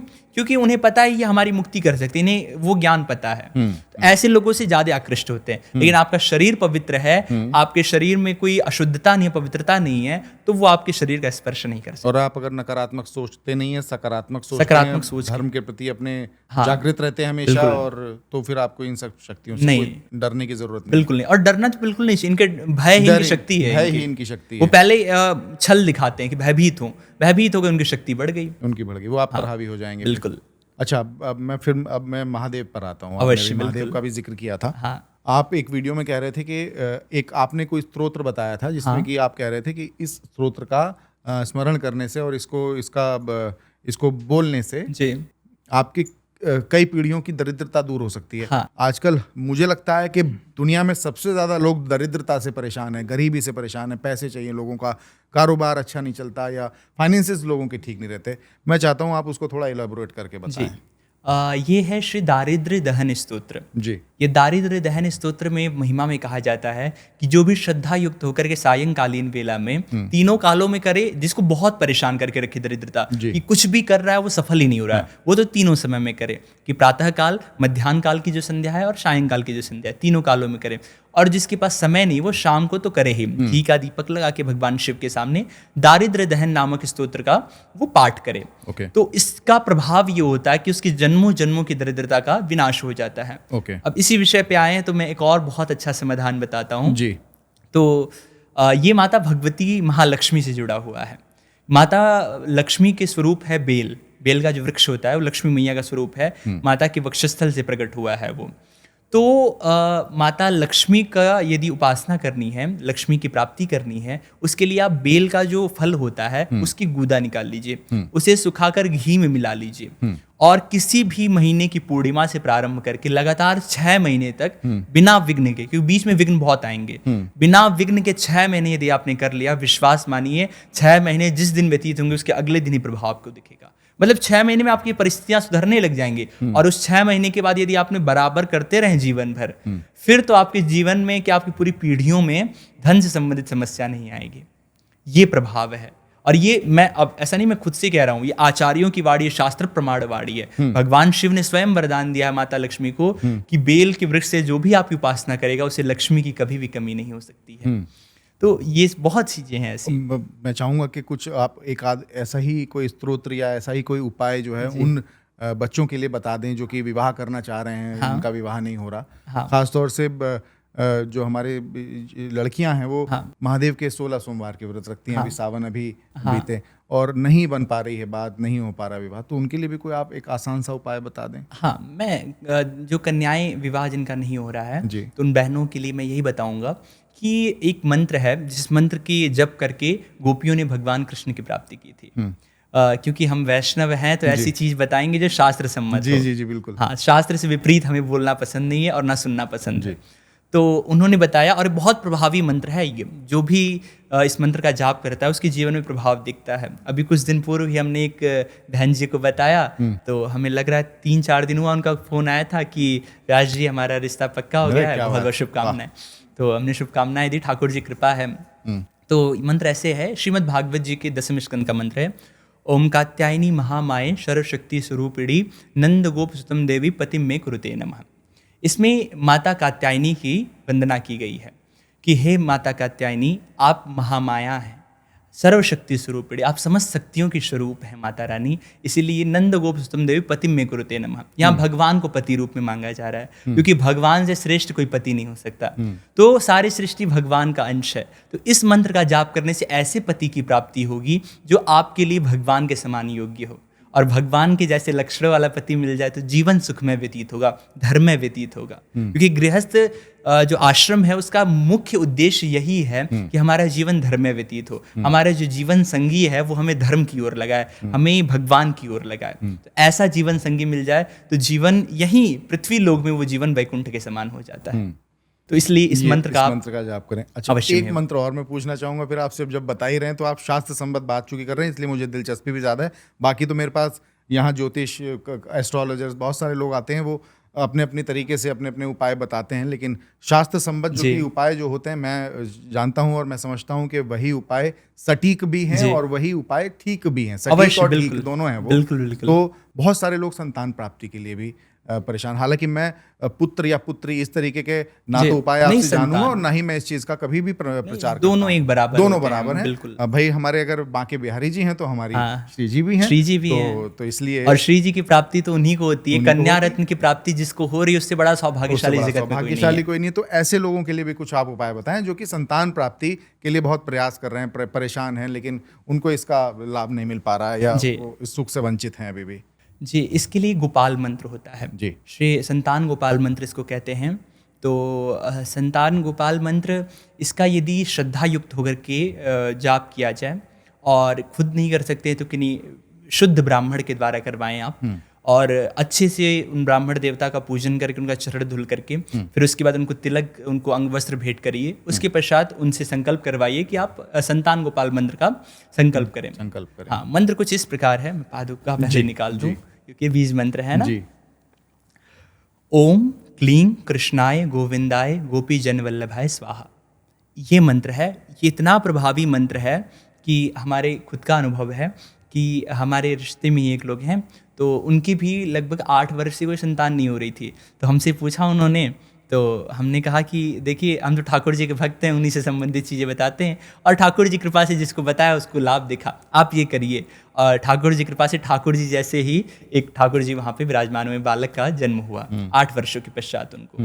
और बहुत डॉक्टरों को दिखाया, चीज़ों को दिखाया, लेकिन इस मंत्र का प्रभाव रहा। तो हमने कहा ये, फिर हमको धन्यवाद दिया उन्होंने। मैंने कहा इसमें हमारा कुछ प्रताप नहीं, ये मंत्र का प्रताप है। आपकी श्रद्धा सच्ची रही इसलिए आपको प्रभाव दिखा। आप भी बिना श्रद्धा के करते हैं, कोई प्रभाव नहीं दिखता। श्रद्धा युक्त होकर यदि इसको करें और करवाएं इसका जाप। फिर से बता दीजिए। ओम क्लीं कृष्णाय गोविंदाय गोपी जन वल्लभाय स्वाहा। सभी लोग सुन लीजिए। हाँ, और नोट कर लीजिएगा। और इसका पादुका हम धारण कर लेते। इसका जब उच्चारण करना है तो इसके लिए भी कोई नियम है? नियम यही है कि सर्वप्रथम मैं ये नियम बता रहा हूँ, इस जप के लिए भी है जी। और साधारणतः आप नित्य पूजन करें उसके लिए भी आप कर सकते हैं। क्या नियम है? पहले आप आसन पे बैठिए, शुद्ध होकर के, स्नान इत्यादि से निवृत्त होकर के सर्वप्रथम तिलक आप धारण कीजिए। जो भी ऊर्ध्वपुंड धारण करते हैं, त्रिपुंड या गोलबिंदी जो भी धारण करते हैं आप धारण कीजिए। उसके बाद आसन पे बैठी 3 बार आचमन कीजिए। ओम केशवाय नमः, ओम नारायणाय नमः, ओम माधवाय नमः। फिर हाथ धुलिए, ओम हस्तो प्रक्षाल्याय ऋषिकेशाय नमः। फिर उसके बाद अपने ऊपर जल छिड़किए और मंत्र बोलिए, ओम अपवित्र पवित्रो वा सर्वावस्थांगतोपि वा यह स्मरित पुंडरीकाक्षम सबाह्याभ्यंतरः शुचि। भगवान पुंडरीकाक्ष का स्मरण करने मात्र से जो अपवित्र जीव है वो भी पवित्र हो जाता है। फिर उसके बाद पृथ्वी का पूजन कीजिए, क्योंकि पृथ्वी आधार हैं। उनके बिना वो इतनी दयालु हैं और उनके बिना कोई भी पूजन या कोई भी जीवन संभव नहीं है। तो उसके बाद पृथ्वी मैया का पूजन कीजिए। ओम पृथ्वी में समुद्र वसने देवी पर्वत स्तन मंडिते विष्णु पत्नी नमस्तुभ्यम पादस्पर्शम क्षमस्व में, ये मंत्र है। और इसके अलावा एक और भी है, ओम पृथ्वी मंत्र से मेरु स्थलम संध्या कुर्मुदितासन गृढ़ विनेगो। ओम श्लोक का मुझे विस्मरण हो रहा है। कोई बात नहीं। हाँ, ओम पृथ्वी तुम संध्या का मंत्र है ना एक। हाँ, ओम पृथ्वी त्वया दता लोका देवी तुम विष्णुनादता तुंच धारे माम देवी पवित्रम गुरुचासनम। तो ये मंत्र है। इस मंत्र को बोल करके आसन की पवित्री करिए। फिर उसके पश्चात आप भगवान का ध्यान करके जो भी पूजन पाठ करना है आप कर सकते हैं। ओके। तो इस प्रकार से ये सर्व सम्मत जो विधि है, इस विधि से आप कर सकते हैं। महाराज जी, आप जो कि मैंने शुरू में अपने पॉडकास्ट के प्रारंभ में कहा कि आपने बहुत अल्पावस्था में जो है ये मार्ग चुना है, और आप जिस एज ग्रुप को का नेतृत्व करते हैं, मैं तो नेतृत्व ही कहूँगा क्योंकि आपको बहुत लोग सुनते हैं, आपको नहीं लगता कि जो शरीर के अलग अलग अंगों पर प्रभु का नाम या प्रभु का जो स्वरूप है उसका टैटू बनवा लेना, वो आप उससे सहमत हैं? नहीं, ये तो उचित नहीं है। क्योंकि देखिए, मान लीजिए आपने हाथ पे भगवान का चित्र बनवा लिया, नाम लिखवा लिया, या भगवान का आयुध बनवा लिया, तो आपने आयुध, नाम, जो भी चित्र बनवा रहे हैं, और ऐसा तो है नहीं आप पवित्र कर्म ही करेंगे। अब उस हाथ से आपका कोई अपवित्र कर्म बन रहा है, या फिर आप दीर्घ संज्ञा लघु संज्ञा के लिए जाए तब भी हाथ का प्रयोग होता है, उस समय भगवान का नाम वो जा रहा है, कितना बड़ा अपराध आपसे बन रहा है। आप स्वयं चिंतन कीजिए, साधारण सी बात है ये, इसमें शास्त्र को लाने की कोई बात ही नहीं है। ये स्वयं के चिंतन से समझ में आ जाएगा ये उचित तो नहीं है कदापि। भगवान का नाम जपने के लिए हृदय में चित्र। पता है महाराज जी, मसला ये है कि हम जैसे लोग जब इस चीज़ को अगर अपने वीडियोस के माध्यम से और सब कुछ सोशल पोस्ट के माध्यम से बोलते हैं ना, तो लोगों को लगता है कि पता नहीं ये क्यों कह रहे हैं। मुझे लगता है कि आप चूंकि इस मार्ग को का नेतृत्व करते हैं, आप उस मार्ग पे स्वयं चलते हैं, तो आपसे बेहतर शायद इस चीज़ को इनको समझाने वाला, हमारे आजकल के यूथ को समझाने वाला मुझे लगता नहीं है कोई और होगा, क्योंकि आप खुद भी एक युवा हैं और युवाओं को आप एक मैसेज देते हैं। तो मुझे लगता है कि आपको इनको एक सख्त मैसेज देना चाहिए आप भी इस विषय पर। जी देखिए, प्रधान रूप से भगवान का नाम जो है परम कल्याणकारी है। नाम महाराज की तुलना किसी भी साधन से करना अपराध। 10 प्रकार के नाम अपराध कहे गए हैं, जो आपने सुना होगा, एक बार राम नाम कहने से कल्याण हो जाता है। राम राम सब कोई कहे, कई लोग दशरथ कहते हैं, लेकिन दशरथ नहीं, दशरथ है, यानी 10 अपराधों से मुक्त होकर। दशरथ कहे न कोई, एक बार दशरथ कहे सो कोटिन यज्ञ सम होए। तो राम राम सब कोई कहे। तो 10 जो नामापराध बताए गए हैं, उन 10 नामापराधों में पहला अपराध यही है, नाम महाराज की किसी और साधन से तुलना करना। हम लोग में नाम को नाम महाराज कहते हैं क्योंकि सर्वोत्तम है ये। ऐसे नाम महाराज को यदि हम अपने हाथ पे गुदवा लें, अपने अंग पे गुदवा लें, अब मान लीजिए अपवित्र स्थान पे जा रहे हैं, वो अपराध बन रहा है। आप स्नान कर रहे हैं, उसके जल स्पर्श होते हुए जो भूमि पे गिर रहा है, वो नाली में जा रहा है, वो अपराध आपसे बन रहा है। आप मान लीजिए कोई कार्य कर रहे हैं, हाँ, तो जरूरी नहीं हमेशा पवित्र स्थान पे आप गृहस्थ जीवन में है। हाँ, आप गृहस्थ जीवन में सारे आप सांसारिक कार्य कर रहे हैं। हाँ। तो उन सब में आपके अंगों का प्रयोग होता है, और वहां पे भगवान का नाम जब विराजमान रहता है ऐसे अपवित्र अवस्था में, तो वो तो महाअपराध बनता है। तो ऐसे अपराध से मैं सभी से हाथ जोड़कर निवेदन करता हूँ कि आप लोग ऐसे अपराध से बचिए, कि भगवान के नामों को अपने अंग पे चित्रित ना करके अपने हृदय पे चित्रित करिए। सौम्यता और सरलता और सहजता देख रहे हैं। अब मैंने कहा था सख्त लहजे में आप यूथ को एक संदेश दें, आप विनम्रता से आप जो है वो बता रहे हैं और लोगों से निवेदन कर रहे हैं कि इस महाअपराध को करने से बचिए। ये आपकी जो है कि बहुत बड़ा मुझे लगता है कि उपलब्धि है। आपने इस व्यक्तित्व को अपने ऊपर आपने धारण किया है। हमारे सदगुरुदेव भगवान की कृपा है इसमें। ये आपकी बहुत बड़ी उपलब्धि है महाराज जी। आपसे एक और चीज़ मैं जानना चाहूँगा, हम जब जनेऊ संस्कार की बात करते हैं, अभी हमारी आपकी जब चर्चा चल रही थी, हाँ, तो जनेऊ संस्कार बहुत सारे लोग बहुत देर में करते हैं जी, जबकि ब्राह्मण, वैश्य और क्षत्रिय इन 3 वर्गों के लोगों को जो है अपना जनेऊ संस्कार 16 वर्ष की आयु से पहले आप करा लेना चाहिए। अगर ऐसा नहीं करते हैं तो क्या दिक्कत है? जी देखिए, ये बहुत गलत परंपरा चल गई समाज में, क्या कि लोग यज्ञोपवीत संस्कार बहुत स्थानों पे हमने देखा, सुना भी है कि लोग विवाह संस्कार में करवा रहे हैं। हाँ, विवाह शादी से एक दिन पहले। हाँ, शादी से एक दिन पहले यज्ञोपवीत हो गया, और यज्ञोपवीत होने के बाद यदि कोई ऐसी कुलगत परंपरा नहीं है तो विवाह होने के पश्चात वो क्या करते हैं कि अपने यज्ञोपवीत को फिर निकाल देते हैं। तो ऐसे में 16 वर्ष के बाद यदि आपका यज्ञोपवीत होता है तो माता गायत्री स्वयं श्राप दे देती हैं कि जाओ, तुम जो भी साधन कर रहे हो वो साधन का तुम्हें पुण्य नहीं प्राप्त होगा। फिर आप कितने पूजा पाठ कर लीजिए, कितना यज्ञ हवन होम कर लीजिए, कोई पुण्य आपको नहीं प्राप्त होगा। इसीलिए अच्छा, अब समस्या है तो समाधान भी है जी। समाधान क्या है? समाधान है भगवान का नाम। जो भी इसका स्कंद पुराण में वर्णन है, पूज्यपाद शंकराचार्य भगवान के मुख से भी हमने सुना कि 1.25 लाख महामंत्र का जप कर ले। महामंत्र कौन सा? हरे कृष्ण कृष्ण कृष्ण हरे हरे, हरे राम राम राम हरे हरे। इस मंत्र में भी ध्यान देना चाहिए। ये लोग कृष्ण की जगह कृष्णा बोल देते हैं या कृष्णा बोल देते हैं, राम की जगह रामा बोल देते हैं, तो ये अशुद्ध उच्चारण हो जाता है। क्योंकि कृष्णा कालिंदी मैया, यमुना मैया का नाम है, द्रौपदी जी का नाम है, तो भगवान का मंत्र जप रहे हैं। ये कलि संतरण उपनिषद का मंत्र है, ये साधारण मंत्र नहीं है। तो इस मंत्र का जाप करें तो शुद्ध उच्चारण करिए, हरे कृष्ण कृष्ण कृष्ण हरे हरे, हरे राम राम राम हरे हरे। इस महामंत्र का 1.25 लाख जप करना चाहिए, तब जाकर के इस अपराध से आपको मुक्ति मिलती है। और नियम से फिर आपको गायत्री का जप करना चाहिए, तब माता गायत्री प्रसन्न होकर के आपको जो भी आप पुण्य कर्म करेंगे उसका आपको प्रभाव दिखना शुरू हो जाएगा। ओके जी।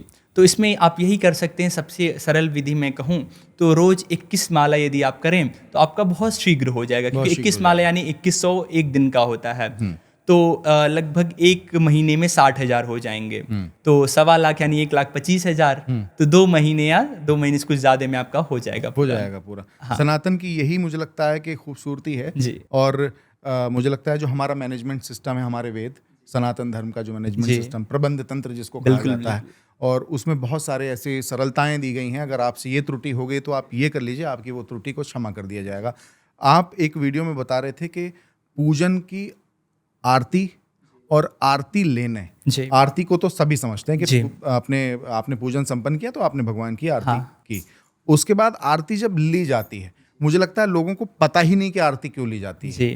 पहले हो सकता है कि पुरानी की जनरेशन को पता हो, आजकल बस लोग ऐसे करते हैं, अपनी जेब में से एक 10 का नोट, 100 का नोट या 500 का नोट निकाला, उस थाली में रख दिया और आरती ले ली। उसकी सही विधि, सही तरीका क्या है? हाँ, मैं इसकी बहुत सुंदर व्याख्यान है। आरती शब्द पे आप ध्यान दीजिए। आरती 2 शब्दों से निर्माण होता है। रति यानी कि प्रेम उत्पन्न होना। जिस साधन के माध्यम से भगवान में प्रेम उत्पन्न हो वो आरती कहलाती है। देखिए, आपने सुना होगा, मैं थोड़ा आपको इसको ब्रीफ करके बता रहा हूँ। बताइए ब्रीफ करके। कि आपने सुना होगा जो योगी जन होते हैं वो योग के माध्यम से योगाग्नि से अपने विकारों को नष्ट करते हैं, फिर परब्रह्म की प्राप्ति के लिए वो योगाग्नि में अपने शरीर को भी भस्म कर देते हैं। तो अग्नि की प्रधानता है हमारे वहाँ। ऋग्वेद का पहला मंत्र ही अग्निदेव के लिए समर्पित है, तो अग्नि की सबसे प्रधानता है, और आरती में भी प्रधानता अग्नि की है। तो आरती भगवान के प्रति जो रति उत्पन्न करने वाली है वो आरती है। कैसे? देखिए, पंच महाभूत होते हैं जिनसे हमारा शरीर निर्मित है, और यही पंच महाभूत हमें हर कार्य करने के लिए प्रेरित करते हैं, और आरती में इन पंच महाभूतों का समन्वय होता है। कैसे? पहला है अग्नि तत्व देखें तो अग्नि तत्व लौ हो गई, यदि जल तत्व देखें तो घी तेल जो भी हो गया वो जल तत्व हो गया। इसके अलावा यदि आप वायु तत्व देखें तो आप शंख बजा रहे हैं तो वायु का वहाँ उत्पन्न हो रही है, समन्वय हो रहा है। इसके अलावा पृथ्वी को यदि आप देखें तो पृथ्वी का जो वो है स्थान है, हाँ, तो आधार रूप है पृथ्वी। हाँ, तो पृथ्वी के आधार रूप में जो दीपक हो गया, उस दिए का आधार जो है वो पृथ्वी, हाँ, क्योंकि वो अग्नि का आधार है, वो पृथ्वी का गुण हो गया। फिर उसके बाद आकाश है। आकाश का क्या स्वरूप है? आकाश का स्वरूप है जैसे शब्द आकाश का विकार है। यदि आपने अध्ययन किया होगा तो जो 24 गुण उत्पन्न होते हैं, तो एक एक प्रकृति से एक एक विकार उत्पन्न होते जाते हैं, उससे सृष्टि का निर्माण होता है, और सृष्टि का जब प्रलय होता है ये फिर से उसी में जाके मिल जाते हैं। तो आकाश से शब्द प्रकट होता है, और सारे शब्द आज से लेकर के आज से अनंत वर्ष पूर्व तक और अनंत वर्ष बाद तक जो शब्द पूर्व में कहे गए वो आज भी विराजमान हैं, और जो बाद में कहे जाएंगे वो शब्द आज जो कहे जाएंगे वो बाद में विराजमान रहेंगे। हाँ, इसलिए योगी जन पहले की बात सुन लिया करते थे जी। तो शब्द जो है वो घंटे का शब्द हो गया, शंख का शब्द हो गया, ये सारी चीजें आकाश तत्व का अपना वो करता है, प्रतिनिधित्व करता है जी। तो पंच महाभूत हो गए। तो ये पंच महाभूतों को हमारे भगवान की ओर कहता है कि आप भगवान की तरफ बढ़िए, भगवान की ओर प्रेरित करता है। इसके अलावा यदि आप देखें घंटा बजता है, जितनी ध्वनि होती है जी, तो घंटा बजता है, शंख बजता है, ये सारे घंटा की ध्वनि आप लगातार सुनिए, आपका मन एकाग्र हो जाएगा। शंख की ध्वनि आपके मन को एकाग्र करती है। ये घंटा शंख इसलिए बजाया जाए आपका मन एकाग्र हो जाए और अपना पूरा का पूरा ध्यान आप दीपक के लौ पे लगा पाए। आरती के समय एक बहुत ध्यान देने वाली वस्तु है कि जब आरती हो रही है तो लौ पे आपका ध्यान होना चाहिए। और जैसे भगवान की आरती हुई तो सर्वसाधारण विधि है, 4 बार चरणों की, 2 बार कटी प्रदेश की, नाभि की, 1 बार मुख की और 7 बार पूरी आरती, ऐसी आरती कही गई है। और इसमें कहीं कहीं कुछ कुछ परंपराओं में अंतर भी है जी। तो जब आप आरती कर रहे हैं तो आरती करते समय भगवान के सामने से जब आरती आ रही है, सामने से आरती आते समय ज्वाला के मध्य से भगवान के मुख कमल को, श्री विग्रह को देखिए। तो इसके देखने का पुण्य इतना है कि 10,000 कपिला गौदान करने का बस उस दर्शन से पुण्य प्राप्त हो जाता है, ये पुण्य है उसका। तो अब वो आरती भगवान की जा रही है, तो स्वतः उस अग्नि में इतना तेज आ जाता है कि जीव के समस्त विकारों को नष्ट करने की क्षमता उसके अंदर होती है। तो फिर उसके पश्चात हम उसको ले करके अपने सिर पे लगाते हैं। क्यों? क्योंकि ये हमारी बुद्धि का स्थान है जी। और बुद्धि ही हमें भगवान की ओर लगाए, बुद्धि ही संसार की ओर लगाए। जिस तरफ लगाना हो बुद्धि का खेल है। हाँ, मन के हारे हार है, मन की जीते जीत, मन ही जीत कराता मन ही हार कराता है, मन ही मिलावत राम से हो, मन ही करावत फजीत, मन ही राम से मिलाता है, संसार से मिलाता है। तो वो अग्नि का जो जैसे हम अपने कर कमलों, क्योंकि हाथ जो होते हैं हमारे कर्म प्रधान होते हैं, कर्म के सूचक होते हैं, तो अपने कर्म रूपी हस्तों से हम उस अग्नि को ले रहे हैं जो भगवान के श्री विग्रह से अत्यंत प्रज्वलित हो चुकी है, अत्यंत आभान्वित हो चुकी है। उस अग्नि को लेकर के हम अपने बुद्धि पे, अपनी धिया पे लगा रहे हैं, ताकि हमारे बुद्धि के जो विकार हैं, मन के जो विकार है वो नष्ट हों। फिर नेत्रों पे लगाते हैं, क्योंकि ये नेत्र जो हैं यही व्यक्ति को सबसे ज्यादा भटकाते हैं। कभी रूप के पीछे भगाते हैं, कभी धन के पीछे भगाते हैं, क्योंकि हम देखेंगे नहीं तो किसके पीछे भागेंगे। श्री बिलमंगल महाप्रभु कहते हैं, जब उन्होंने अपने नेत्र फोड़ दिए, दृग भूत से छुड़ाए दीन हो। ये 2 नेत्र तो भूत हैं, जब तक रहेंगे परेशान करेंगे। तब हम फोड़ेंगे तो नहीं अपनी आंख, तो हाँ, उन्होंने अपने नेत्र खराब कर लिए। हाँ, बिलमंगल जी का चरित्र आता है। तो जो आरती हम लेते हैं तो उसे नेत्र पे लगाते हैं कि नेत्र के जो विकार है वो नष्ट हो जाए, कि ये नेत्र बस श्याम सुंदर को देखें, अच्छा देखें, दुनिया को अच्छी दृष्टि से, क्योंकि जैसी दृष्टि होती है वैसे सृष्टि का निर्माण होता है। तो आरती का ये, आप आरती ले रहे हैं, एक तो आपके पापों का नाश हो रहा है, क्योंकि अग्नि जो होती है वो नाश करने की उसकी क्षमता होती है, वो नष्ट करती है अग्नि। तो आपके पापों का नाश कर रही है, आपके मस्तिष्क के विकारों का नाश कर रही है, आपके नेत्र के विकारों का नाश कर रही है। तो इसलिए कभी भी आरती भगवान की हो तो हमने जो विधि बताई उस विधि से दर्शन करिए। फिर उसके बाद 5 बार अपने हाथ को घुमाइए और घुमाने के बाद सिर पे लगाइए, फिर उसके बाद नेत्रों पे लगाइए। ये विधि होती है। इस विधि से आरती करने से अनंत पुण्य होता है। और आरती ऐसी होती है जो परमात्मा से, मैंने प्रारंभ ही किया आरती, भगवान में प्रेम उत्पन्न करने वाली। जब ऐसे ध्यान से आप लगातार आरती करेंगे तो प्रेम स्वतः उत्पन्न होगा। अच्छा, आरती के बाद भी कुछ लोग ऐसा करते हैं जैसे कि पूजन में जो पहले से मौजूद थे, उन्होंने आरती हुई और आरती फिर ले ली। कुछ लोग आरती के समय ही आए, आरती खत्म होने के बाद आए, तो वो दोबारा भगवान की आरती उतार देते हैं। ये बड़ा अपराध है, इससे बचना चाहिए महाराज। कि जैसे हमने आरती कर ली, फिर आरती ले ली, फिर उसके बाद भगवान की आरती नहीं हो। इसमें ली हुई थाली की आरती से फिर दोबारा से आरती क्योंकि फिर वो अमनिया नहीं रह गई ना, हमने अपना हाथ लगा दिया उस पे, तो ये यानी वो अग्नि हम अपनी ओर ले लिए हैं। अब वो भगवान की सेवा में कैसे जाएगी? तो भगवान की सेवा में अमनिया वस्तु ही जाती। हमने चर्चा हुई सेवा में, हमने अमनिया का आपको महत्व समझाया। तो ऐसी ही अग्नि भी अमनिया तब तक है जब तक वो भगवान की सेवा में। अब वो प्रसादी हो गई, अब प्रसादी को फिर से आप नहीं लगा सकते हो, तो वो भगवान की प्रसादी हो गई। और इसमें हमने एक और चीज देखी, हम कथा कहने जाते हैं, भागवत जी की राम कथा, कोई भी कथा कहने जाए, तो कई लोगों को हमने देखा, हम मना भी करते हैं कि लोग क्या करते हैं, कुछ न्यौछावर लेकर के आए तो हमारे ऊपर घुमा करके बार फेर करके वाट फेर के भगवान के ऊपर चढ़ा देते हैं, भागवत जी चढ़ा देते हैं। ऐसा हमने कई लोगों को जन्मदिन में देखा, बच्चों को दिखा के वो भगवान को चढ़ा देते हैं। ये नहीं करना चाहिए। देखिए, भगवान को वो वस्तु चढ़ती है जो सिर्फ उनके लिए हो, वो अमनिया हो किसी के प्रयोग में, फिर भगवान की प्रसादी होगी, उसको हम ग्रहण कर सकते हैं। तो ऐसे आपने किसी के ऊपर घुमा भी दिया बहुत भाव में आके, तो उसको कहीं किनारे रख दीजिए, भगवान के पास मत रखिए। या फिर किसी को दान कर दीजिए, सबसे बढ़िया वो है उसको। लेकिन वहाँ वो बहुत लोग करते हैं कि ऐसा ऊपर से उतारा और उसको फिर ये मेरा अनुभव है, इसलिए मैंने कहा इस विषय में चर्चा करके बहुत लोगों को हमने करते हुए देखा। तो इन सब चीजों से बचना चाहिए। श्री जी ठाकुर जी की वामभागी हैं। बहुत लोग गलती करते हैं। लक्ष्मी गणेश जी की प्रतिमा जिस तरीके से रखी रहती है, मेरा खुद का अनुभव है। मुझे इसको सार्वजनिक स्वीकार करने में अपनी त्रुटियों को स्वीकार करना चाहिए। मुझसे त्रुटियां होती रहीं और मैंने स्वीकार किया, आपसे मुझे ज्ञान मिला।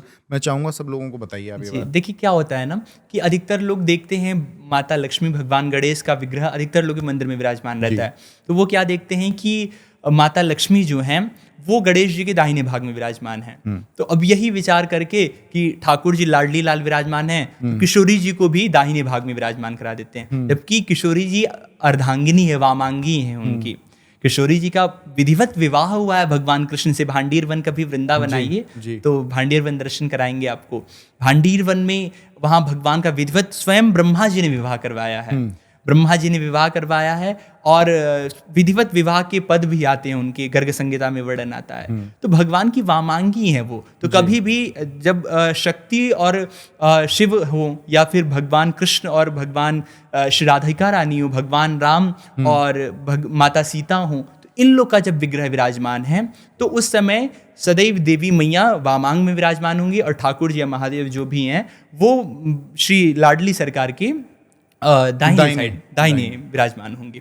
हमेशा किशोरी जी वामांग में ही विराजमान होती हैं। इस बात का ध्यान देना चाहिए।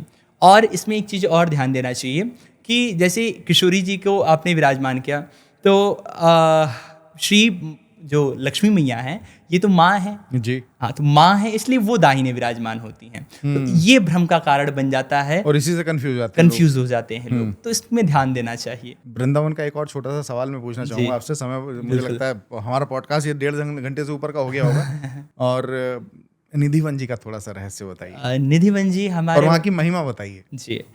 निधिवन जी हमारे वृंदावन के प्रधान वनों में आता है। वैसे 12 वन है पूरे, तो निधिवन उनमें से एक है। निधिवन में श्री ठाकुर जी महाराज नित्य रास करते हैं। तो नित्य वृंदावन का स्वरूप जो है वही है कि वहाँ पे जितनी भी वृक्ष आप देखेंगे, कोई सीधा वृक्ष नहीं दिखेगा आपको, एक दूसरे से लिपटा हुआ वृक्ष दिखेगा। क्यों? कि वो वृक्ष नहीं है, वो गोपिकाएं हैं सारी।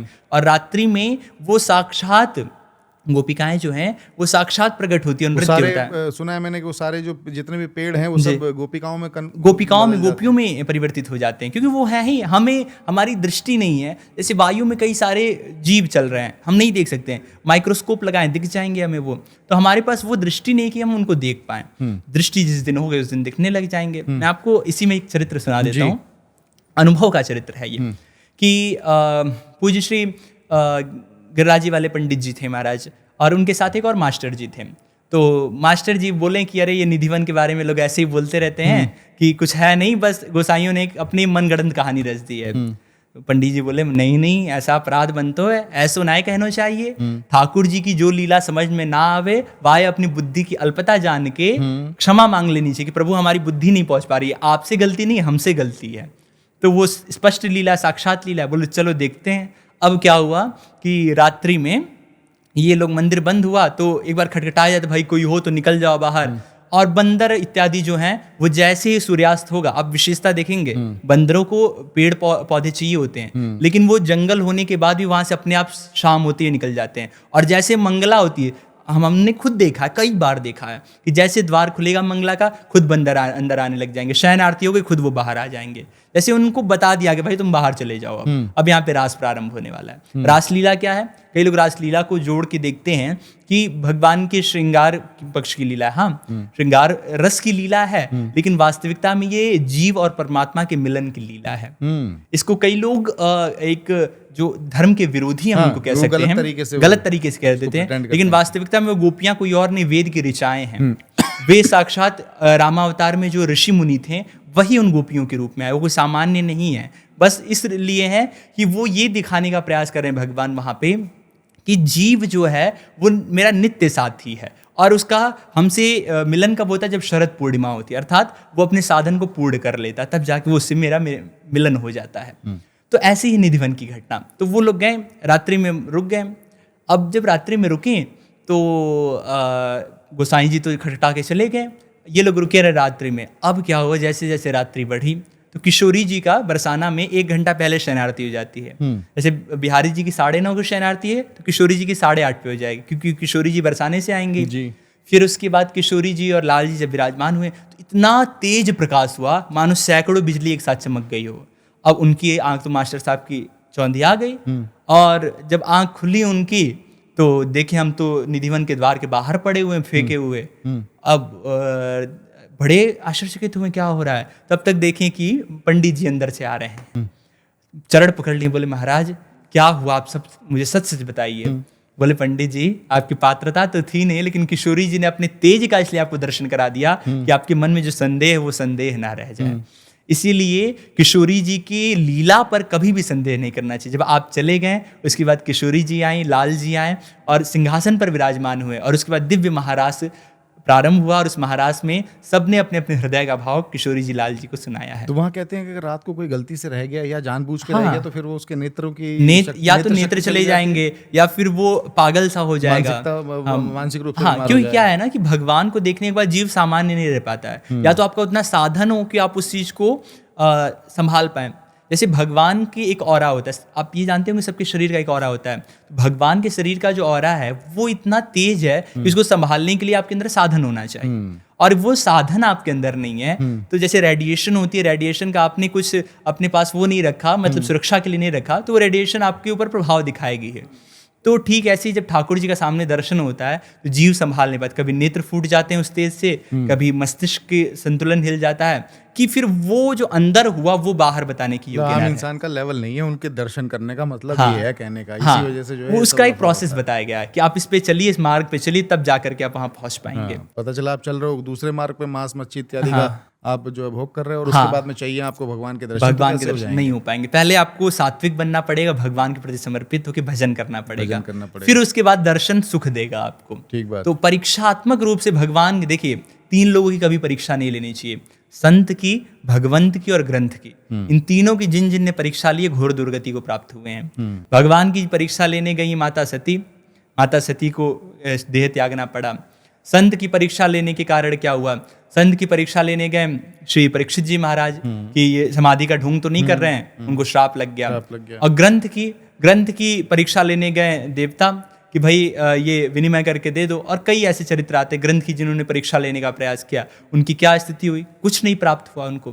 3 लोगों की कभी भी परीक्षा नहीं लेनी चाहिए, संत, भगवंत और ग्रंथ। संत, भगवंत और ग्रंथ, क्योंकि इन तीनों की परीक्षा ये हमारी बुद्धि से बहुत ऊपर है। भगवान को बुद्धि से परे कहा जाता है। तो श्री निधिवन की जो लीला है वो स्पष्ट लीला है। और आप कभी आइए तो मंगला आरती में जाइए निधिवन जी में, वहाँ पे आपको दिखेगा। शयन आरती में पहले जाइए, वहाँ पे ठाकुर जी का सैया सजाई जाएगी, फिर लड्डू प्रसाद रखा जाएगा, बीड़ा प्रसाद रखा जाएगा, पान का बीड़ा। लड्डू भी मैंने सुना है सुबह में जब देखा जाता वही मैं बता रहा हूँ। हाँ, जल रखा जाता है लोटे में भर के, फिर सुबह सबके सामने सातों ताले खोले जाते हैं, अंदर जाया जाता है और सबके सामने देखा जाता है। बिस्तर पे जैसे कोई सो के उठे तो बिगड़ जाता है थोड़ा, सिलवटें आ जाती हैं। हाँ, सिलवटें आ जाती हैं। फिर उसके बाद लड्डू आधा उसमें से पाया हुआ रहता है, श्री जी पा लेती हैं उसको। फिर बीड़ा प्रसाद चबाया हुआ रहता है, जल आधा उसमें महापूर्ण रहता है, खत्म मतलब रहता है। तो ऐसी कई सारी लीलाएं निधिवन में देखने को मिलती है। और रोज की, एक दिन की लीला नहीं, रोज की ये लीला, नित्य की लीला है ये, एक दिन की नहीं। तो ऐसे न जाने कितने चमत्कार आप कह सकते हैं, लेकिन हम कहेंगे सनातन के रहस्य, सनातन की परंपराएं, सनातन की जो हमारी एक बहुत पुरानी अपनी हमारी जो प्रचलित चीजें चली आ रही हैं, उन पर जितने लोग सवाल उठाते हैं, संदेह करते हैं, सनातन विरोधी लोग, उनको जाकर के एक बार बिल्कुल दर्शन करने चाहिए। बिल्कुल उनको दर्शन करना चाहिए, लगानी चाहिए अपनी। हाँ, उनको दर्शन करना चाहिए। और अभी तक वो जो सनातन का विरोध करके पाप इकट्ठा किए हैं, उससे निवृत्ति के लिए ब्रजरज में लौटना चाहिए, क्योंकि ब्रजरज की ऐसी महिमा है, वो तीर्थराज प्रयाग को भी मुक्त कर देते हैं जी। आपको कथा पता है? नहीं, मुझे बताइए ना। एक बार की बात है कि नंद बाबा बड़ी जिद कर रहे हैं कि हमें जाना है प्रयागराज। हाँ, ठाकुर जी बोले बाबा कहाँ जाएंगे प्रयागराज, वहाँ कहाँ है मिलेगो, जहाँ ब्रजमंडल में सब है। तो बोले नाय महाराज, हमें तो प्रयागराज जानो है। एक दिन की बात, बाबा नंद बाबा यमुना जी के तट पे बैठे हुए यमुना जी का दर्शन कर रहे हैं। उसी समय काला घोड़ा दौड़ते हुए आया और दौड़ते हुए रज में आके, ब्रज रज में आके लौटने लग गया। और लौट के जैसे खड़ा, वो सफेद हो गया घोड़ा। अब नंद बाबा समझ गए कोई साधारण घोड़ा नहीं है। सामने गए, हाथ जोड़ के बोले आपको प्रणाम है, आप कौन है, अपना परिचय दीजिए।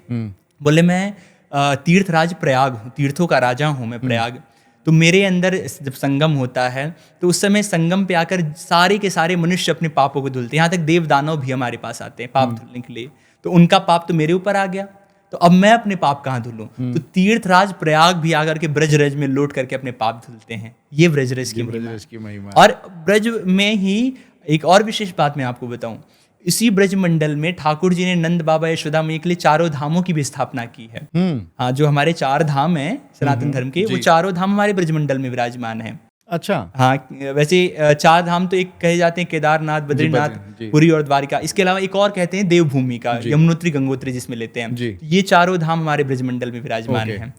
तो ठाकुर जी ने बाबा और नंद के लिए और मैया यशोदा के लिए उन चारों धामों को बुलाया था। ऐसे न जाने कितनी महिमाएं हमारे ब्रज की हैं, ऐसे न जाने कितने चमत्कार हैं जो नित्य होते हैं। आपको स्पष्ट में बताऊं एक और बात, आपने राधा रमण लाल का दर्शन किया कभी?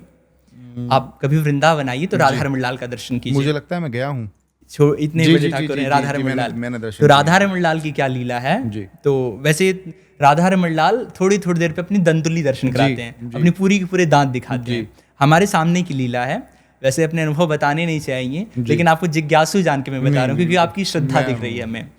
तो क्या हुआ कि श्री राधा रमण लाल का हम दर्शन कर रहे हैं, सुंदर 32 के 32 दंतुली दिख रहा है, आनंद आ रहा है दर्शन करने में। तब तक आपने देखा होगा दक्षिण के लोग आते हैं, वो एक अलग आवाज निकालते हैं, वैसे भगवान की उनकी उपासना के ढंग है। लेकिन हमारे तो लाल हैं, ये राधा रमण लाल ठाकुर हैं, ये बच्चे हैं। अब उन्होंने ऐसे आवाज निकाला, हमारी दृष्टि की देखी हुई मैं अनुभव बता रहा हूँ कि राधा रमण लाल के 32 के 32 दांत तिरोहित हो गए, और जैसे कोई बच्चा डर नहीं जाता है वैसे डरा हुआ मुंह बना लिया। और लगभग मैं आधे पौन घंटे मंदिर में रहा दर्शन करते हुए, उतनी देर तक प्रभु वो बनाए रहे। फिर गोसाई जी लोगों ने जैसे देखा, वो पर्दा लगाया, ठाकुर जी को लाड़ लड़ाया, तब जाके सामान्य हुए ठाकुर जी। तो ऐसे न जाने कितनी लीलाएं हमारे वहाँ होती है। क्या बात है, यानी वृंदावन की अपनी महिमा है। और जब आपने कह दिया कि तीर्थराज प्रयाग भी जो है वो लौटते हैं ब्रज मंडल में आकर के, तो उससे बड़ी बात कहते हैं ये वृंदावन की लीला, मत समझो गुड़ को चीला, या में ऋषि मुनि गए हार, जपे जा राधे राधे। क्या बात, राधे राधे राधे राधे श्री राधे श्री। देखिए, मैंने कहा था आपसे कि आपके साथ जो हमारा पॉडकास्ट रहेगा उसमें समय की कोई सीमा नहीं होगी। और हमें भी आनंद आता है जब कोई जिज्ञासु ऐसा मिलता है जो ऐसे रस का प्रश्न करता है, स्वयं आनंद आता है। मैं मेरी ये कोशिश रहती है महाराज जी कि जब भी कोई संत वृंद के चरणारविंद मेरे पास यहाँ मेरे इस स्टूडियो में आए और तो उनके साथ में ढेर सारी सनातन को लेकर के चर्चा हो, क्योंकि सनातन को लेकर के बहुत सारा दुष्प्रचार हमारे देश में किया गया। ब्राह्मणों को लेकर के बहुत ज्यादा दुष्प्रचार हमारे देश में किया गया। कहीं भी कोई भी राजनीति का कोई मसला होता है, कोई पॉलिटिकल मूवमेंट होता है, उसमें ब्राह्मणवाद से आजादी, सामंतवाद से आजादी, जब इस तरीके के नारे लगते हैं, तो मुझे लगता है कि हमें इस प्लेटफॉर्म के माध्यम से जो लोगों के समक्ष एक अच्छी तस्वीर है उसको रखना चाहिए, और वो प्रयास रहता है। हमारे सनातन में इतनी खूबसूरत रोचक तथ्य हैं, उनको जानने की लोगों को जरूरत है, और वास्तविकता जानने की जरूरत है। जो बताया गया वो जानने की जरूरत नहीं, जो सत्य है वो जानने की जरूरत है। ये आपने जो ब्राह्मणवाद या ये चीज बातें कही, इसका कारण क्या है कि जो हमारे वहाँ जो भी लोग राज करने आए, उनकी क्या नीति थी? फूट डालो, राज करो। पहले चारों वर्ग के लोग बड़े संयुक्त थे, कोई राज नहीं कर पाया। हिरण्यकशिपु, रावण, कुंभकर्ण थे, ये लोग भी नहीं कर पाए। लेकिन इन लोगों ने फूट डाली कि भाई ब्राह्मण देखो बड़ा है, अब बड़ा भाई है, बड़े भाई का हम सम्मान करें, गलत थोड़ी ना है। अब ये हम ये थोड़ी बड़ा भाईवाद हो गया, ये थोड़ी ना कह सकते हैं। ठीक बात है, भ्रातावाद थोड़ी ना हो गया, भ्रातावाद नहीं हो जाएगा वो। तो अब 4 भाई हैं, ब्राह्मण बड़ा भाई है, उसका भगवान ने तुम्हें ये नियम दिया कि तुम जाओ समाज को एक राह दिखाओ, समाज को वेद शास्त्र की बातें सुनाओ। क्षत्रिय को दिया तुम मझले भाई हो, तुम रक्षा करो। वैश्य को दिया तुम व्यापार करके सबकी पूर्ति करो। शूद्र को अधिकार दिया कि जाओ तुम छोटे भाई हो, सेवा करो सबकी। सेवा सबसे बड़ा, भगवान शास्त्र का वचन में बता रहा हूँ आपको, इसमें कोई भी संदेह से मैं नहीं कह रहा हूँ। मैंने सुना है कहीं कि प्रभु के चरणों की सेवा करने का अधिकार तो शूद्र को दिया गया। हाँ, भगवान के चरणों से प्रकट हुए हैं शूद्र। हाँ। भगवान के संपूर्ण श्रीअंग में सबसे प्रधान है चरण, और उस चरण से शूद्र उत्पन्न हुए हैं। तो शूद्रों की महिमा है। लेकिन हाँ, अब जो फूट डालो नीति करो वाले वो लोग ये बात नहीं बताएंगे। उन्होंने हमेशा लोगों को बरगलाया। हाँ, अब मैं आपको एक और बात बताता हूँ, ये कहीं देखने को हमको आज तक तो नहीं मिला। हमारे जो परंपरा है, श्रीलिंग महापुराण में वर्णन आता है, होली का पर्व हम लोग मनाते हैं। हमारे वहाँ होली दीपावली सबसे प्रधान है। तो होली के त्योहार की संपन्नता कैसे होती है? होली का जब भी त्योहार आए तो आप अपने घर पे गुजिया इत्यादि बहुत सारे मिष्ठान बनते हैं। तो आपके गांव के जो भी सफाई कर्मी वाली हैं, जो भी चौथे वर्ग के लोग हैं, उनको अपने घर बुलाना चाहिए, अपने बराबर आसन पे बिठाना चाहिए। जो ऊंच नीच कहा गया ना, अब यदि ऊंच नीच होता ये बात तो कहीं नहीं जाती। तो यानी ये भ्रम फैलाया गया है। अपने बगल आसन में बैठाइए, बड़े प्यार के सहित उन्हें आदर दीजिए, और उनको कुछ अब जो भी भगवान ने सामर्थ्य दिया, अपने सामर्थ्य के अनुसार वस्त्र दीजिए। वस्त्र के साथ ही साथ उनको कुछ दक्षिणा दीजिए, उनको अपने हाथ से मीठा खिलाइए, उनको गुलाल लगाइए, और फिर उसके बाद उनको बड़े सम्मान के सहित विदा करिए। ये हमारे शास्त्र हैं। लेकिन अर्थ का अनर्थ कर दिया लोगों ने। अर्थ का अनर्थ कर दिया कि ऊपर उच्च कुल का व्यक्ति बैठेगा, नीच कुल का जो चौथे उसका है वो नीचे बैठेगा। ये बात कहीं नहीं कही गई है, ये बात खुद से बना दी गई ना। बस ये कह दिया गया कि शूद्र को यज्ञोपवीत नहीं पहनना। क्यों नहीं पहनना है? क्योंकि शूद्र का जो कर्म है, जैसे सफाई करना हो गया, जूठन उठाने, ये सारी चीजें हो गई। अब यज्ञोपवीत स्पर्श हो गया तो उस समय शूद्र कब तक बदलेगा? दिन में 10 बार तो बदलेगा नहीं। तो इसके लिए कहा भाई यज्ञोपवीत के बहुत सारे नियम है, बहुत सारे नियम है। वो सारे नियम उस अवस्था में और उस दिनचर्या में संभव नहीं है। भगवान ने कहा बहुत सरल रूप में मैं तुम्हें बताता हूँ, तुम हरि नाम जपो। हरि नाम से ब्राह्मण क्षत्रिय वैश्य जो त्रिकाल संध्या करेगा, त्रिकाल संध्या करने के बाद यज्ञ करेंगे, दान पुण्य करेंगे, वो पुण्य ब्राह्मण को इतने श्रम के बाद जो मिलेगा, शूद्र को बस हरि नाम जपने से मिल जाएगा। बताइए। तो ये समन्वयता कहें, ये एकता की भावना कहें, ये है हमारा सनातन धर्म। महाराज जी, मंदिरों में जाने की इजाजत क्यों नहीं होती? बहुत सारे ऐसे मंदिर हैं, बहुत सारे, मैं बताता हूँ। जैसे जगन्नाथपुरी जी में जाने की इजाजत नहीं होती। किसको? जगन्नाथपुरी जी में भारत के राष्ट्रपति को रोक दिया गया था। हाँ, मैं कारण बताता हूँ ना। इसमें कारण ये है कि देखिए, हर एक मंदिर जो बनता है वैज्ञानिक तरीके से बनता है। हाँ, मंदिर के बनने का क्योंकि मंदिर मंडप रूप में बनता है, सबसे प्रधान उसका गर्भगृह होता है जिसमें शक्ति का स्रोत होता है, और हर मंदिर में एक ऊर्जा प्रवाहित होती है। वो ऊर्जा जो होती है वो हर मंदिर की अलग अलग होती है। कुछ मंदिरों की ऐसी ही हैं जो यज्ञोपवीत धारियों तक उसे ग्रहण करने, मैंने अभी बीच में शायद बात कही है कि वो सहने की क्षमता होनी चाहिए आपके अंदर, ईश्वर का तेज सहने की क्षमता होनी चाहिए। तो जो यज्ञोपवीत धारी है वही उस तेज को सहने के योग्य है। तो ऐसी कुछ मंदिरों का निर्माण इस प्रकार से हुआ है, उनमें जो ऊर्जा प्रवाहित हो रही है, वो जो यज्ञोपवीत धारण कर रहा है, वेद पढ़ रहा है, जिसके पास त्रिकाल संध्या है, उस संध्या से उसको ग्रहण कर पाएगा, क्योंकि संध्या का बहुत बड़ा बल होता है। आज के समय में द्विजाति लोग संध्या छोड़ दिए हैं, सबसे बड़े सनातन धर्म के पतन का कारण है ये। अगर संध्या छूटी है तो सनातन धर्म का पतन हो रहा है। जिस दिन संध्या वापस से ब्राह्मण क्षत्रिय वैश्य ने पकड़ ली, फिर से सनातन धर्म विश्वगुरु बने। संध्या मतलब संध्या आरती? संध्या आरती नहीं, संध्या वंदन अलग होता है। संध्या वंदन मैं आपको बहुत संक्षेप में बताता हूँ। 3 काल की संध्या हमारे वहाँ होती है। एक प्रातः काल जब सूर्योदय होता है, तो रात्रि और सूर्योदय का जो संध्या मतलब संधि, जहाँ संधि हो रही है वो काल। एक मध्याह्न काल जब सूर्य एकदम मध्य में सूर्य नारायण होते हैं, और तीसरा होता है सायंकालीन जब सूर्यास्त का समय है और रात्रि प्रारंभ होने से पूर्व, वो संध्या का जो समय है सूर्योदय से 24 मिनट पहले 24 मिनट बाद, ये प्रातः काल की संध्या। ठीक है, ऐसी शाम की 24 मिनट पहले 24 मिनट बाद तक शाम की संध्या। तो इसमें क्या होता है, संध्या की विधि होती है पूरी। पहले आचमन करें, फिर पवित्रीकरण करें, फिर आसन पवित्र करें, संकल्प करें, फिर उसके बाद आचमन किया जाता है, फिर प्राणायाम करके अपने अंदर के पापों को नष्ट किया जाता है, फिर उसमें अमृत का पान करते हैं। एक मंत्र है जिसके द्वारा जल अमृत बन जाता है, उस अमृत का पान करते हैं। फिर उसके बाद अघमर्षण करते हैं, जो भी पाप बनाए हो नाशिका में जल लगा के अघमर्षण किए। फिर सूर्य नारायण को जल दिए। अच्छा, इससे एक चीज और होता है, सूर्य नारायण को तीनों समय आप जल दे रहे, आपके नवोग्रह सही रहेंगे, क्योंकि सूर्य राजा हैं ग्रहों के, वो प्रसन्न, राजा प्रसन्न है तो प्रजा और मंत्री इत्यादि वैसे प्रसन्न रहेंगे। लेकिन इसमें फिर ज्योतिषाचार्य कुछ और बताते हैं, अगर किसी का सूर्य भारी है तो उसको जल नहीं देना चाहिए सूर्य। अरे नहीं, ऐसा भी कुछ है मतलब? हालांकि मैं शास्त्र संबद्ध बात आपसे करने के लिए बैठा हूँ, लेकिन वो फिर मैं किसी के विषय में कुछ कॉन्ट्रडिक्शन चीजों में हो जाती है ना। हाँ, किसी के विषय में कुछ कहना उचित नहीं समझूंगा, लेकिन जो शास्त्र की बात है, सूर्य को अर्घ्य देने का अधिकार सबको है, सबको देना चाहिए और देना ही देना चाहिए। अगर आप सनातनी हिंदू हो, चाहे कैसे नक्षत्र हो, वो सब आपके अनुकूल होने लग जाएंगे। यही तो बात है। अगर आप सूर्य को अर्घ्य दीजिए, ज्योतिष शास्त्र का प्रारंभ भी सूर्य की वंदना से होता है। सूर्य को अर्घ्य सबके लिए कहा गया है, तो अर्घ्य अवश्य में भी देना चाहिए। ओके। हाँ, तो सूर्य को अर्घ्य दिए, फिर सूर्य का उपस्थान होता है, फिर उसके बाद गायत्री का शाप विमोचन हो गया, फिर 24 मुद्राएं होती, फिर गायत्री का जप हुआ जिसका अत्यंत प्रभाव है, फिर जप के बाद फिर समर्पण, फिर 8 मुद्राएं, फिर समर्पण, गायत्री कवच जिससे कोई नकारात्मक शक्ति हमारे ऊपर ना हावी हो, फिर उसके बाद भगवान को समर्पित कर दिया। ये सहज विधि है। ये संध्या, और मुश्किल से 15 मिनट, मतलब दिन के 45 मिनट यदि हमारे धर्म के लिए और हमारे लिए भी बहुत ज़्यादा, जो द्विजाति जो द्विज संध्या करता है उसको कभी भी आपत्ति नहीं परेशान कर सकती, उसके जीवन में उत्पात नहीं मच सकता है। चाहे आर्थिक आपत्ति हो गई, चाहे शारीरिक आपत्ति हो गई, इन चीज़ों से बहुत बच के रहता है वो। ये प्रभाव है उसका। दूसरे धर्मों में भी देखिए ना, आप सब लोग जो है वो अपने नियत समय पर शुक्रवार की नमाज अदा करने जाते हैं। कुरान पढ़ते हैं, कुरान शरीफ पढ़ते हैं। दूसरा, गुरु ग्रंथ साहिब का सम्मान है।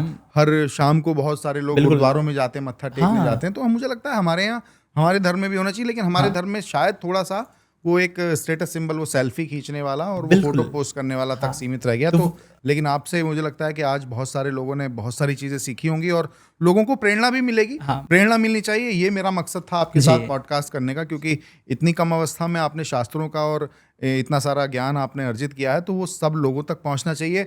सौम्यता, सहजता, सरलता का जो व्यक्तित्व आपने अपने ऊपर धारण किया है, ये आपका निरंतर ऐसे बना रहे, ये मेरी आपके प्रति शुभकामनाएं हैं। जब आप सनातन की पताका लेकर के पूरे विश्व में घूमेंगे और आप विश्व विख्यात हो जाएंगे, तो हमें कहीं ना कहीं अपनी यादों में, अपनी स्मृतियों में याद रखिएगा और हमारे प्रति आपका स्नेह बना रहे अवश्य। और ये हम आपसे भी निवेदन करेंगे। बहुत सारी बातें आपसे हुई, आपने समय निकाला और इतना सारा समय दिया, और पता ही नहीं चला कि कब इस सत्संग का इतना सारा समय बीत गया।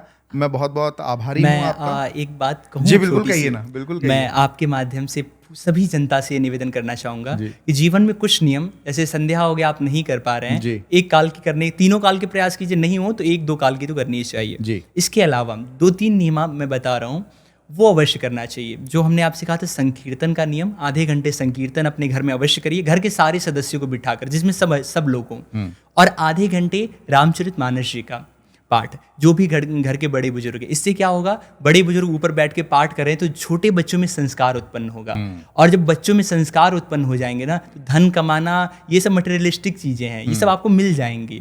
लेकिन मेन चीज है संस्कार। संस्कार अगर आपके अच्छे हैं तो फिर जंगल में भी मंगल होता है जी। तो 2 निवेदन ये है, और सबसे आखिरी निवेदन ये है कि अपने हिसाब से धर्म को मत समझिए, धर्म के हिसाब से अपने आप को समझाइए, धर्म के हिसाब से अपने आप को चलिए, शास्त्रों को पढ़िए, समझिए, शास्त्रों के साथ और प्रश्न करिए। प्रश्न करिए। मैं सबसे कहता हूँ प्रश्न करिए। हमारा धर्म, हमारे श्री पुंडरीक गोस्वामी जी बड़ी अच्छी बात कहते हैं कि हमारा धर्म कन्वर्जन का नहीं, कन्वर्सेशन का धर्म है। तो आप कन्वर्सेशन करिए, कोई संदेह उत्पन्न हो रहा है आप आचार्यों से पूछिए इसका क्या कारण है। बस उसको मान मत लीजिए, कोई अंधविश्वास है उसको प्रमाणिक महापुरुषों से पूछिए और उसका समाधान प्राप्त करिए। बिल्कुल, मैं हमेशा कहता हूँ कि आस्था और अंधविश्वास में बहुत ही बारीक सी एक सूक्ष्म सी लकीर होती है। अगर आपने उस लकीर को पार किया तो आप अंधविश्वास की तरफ अग्रसर होंगे, और आप अगर इस साइड रहे तो फिर आपका आस्था आपको जो है हमेशा आपके सत्कर्मों से और आपके सौभाग्य से आपको आगे लेके जाएगी। एक सदगति को ले जाती है, एक पतन की ओर ले जाती है। बहुत बहुत धन्यवाद आपका श्याम सुंदर दास महाराज जी, आप इतना सारा समय निकाल करके आए, आपके साथ ढेर सारी बातें हुई, और मैं सभी लोगों से निवेदन करूंगा कि इस पॉडकास्ट को ज़्यादा से ज़्यादा शेयर करिएगा। बहुत बहुत धन्यवाद आपका। बाकी देश और दुनिया की तमाम खबरों के लिए आप न्यूज़ स्कूप से जुड़े रहिए। नमस्कार।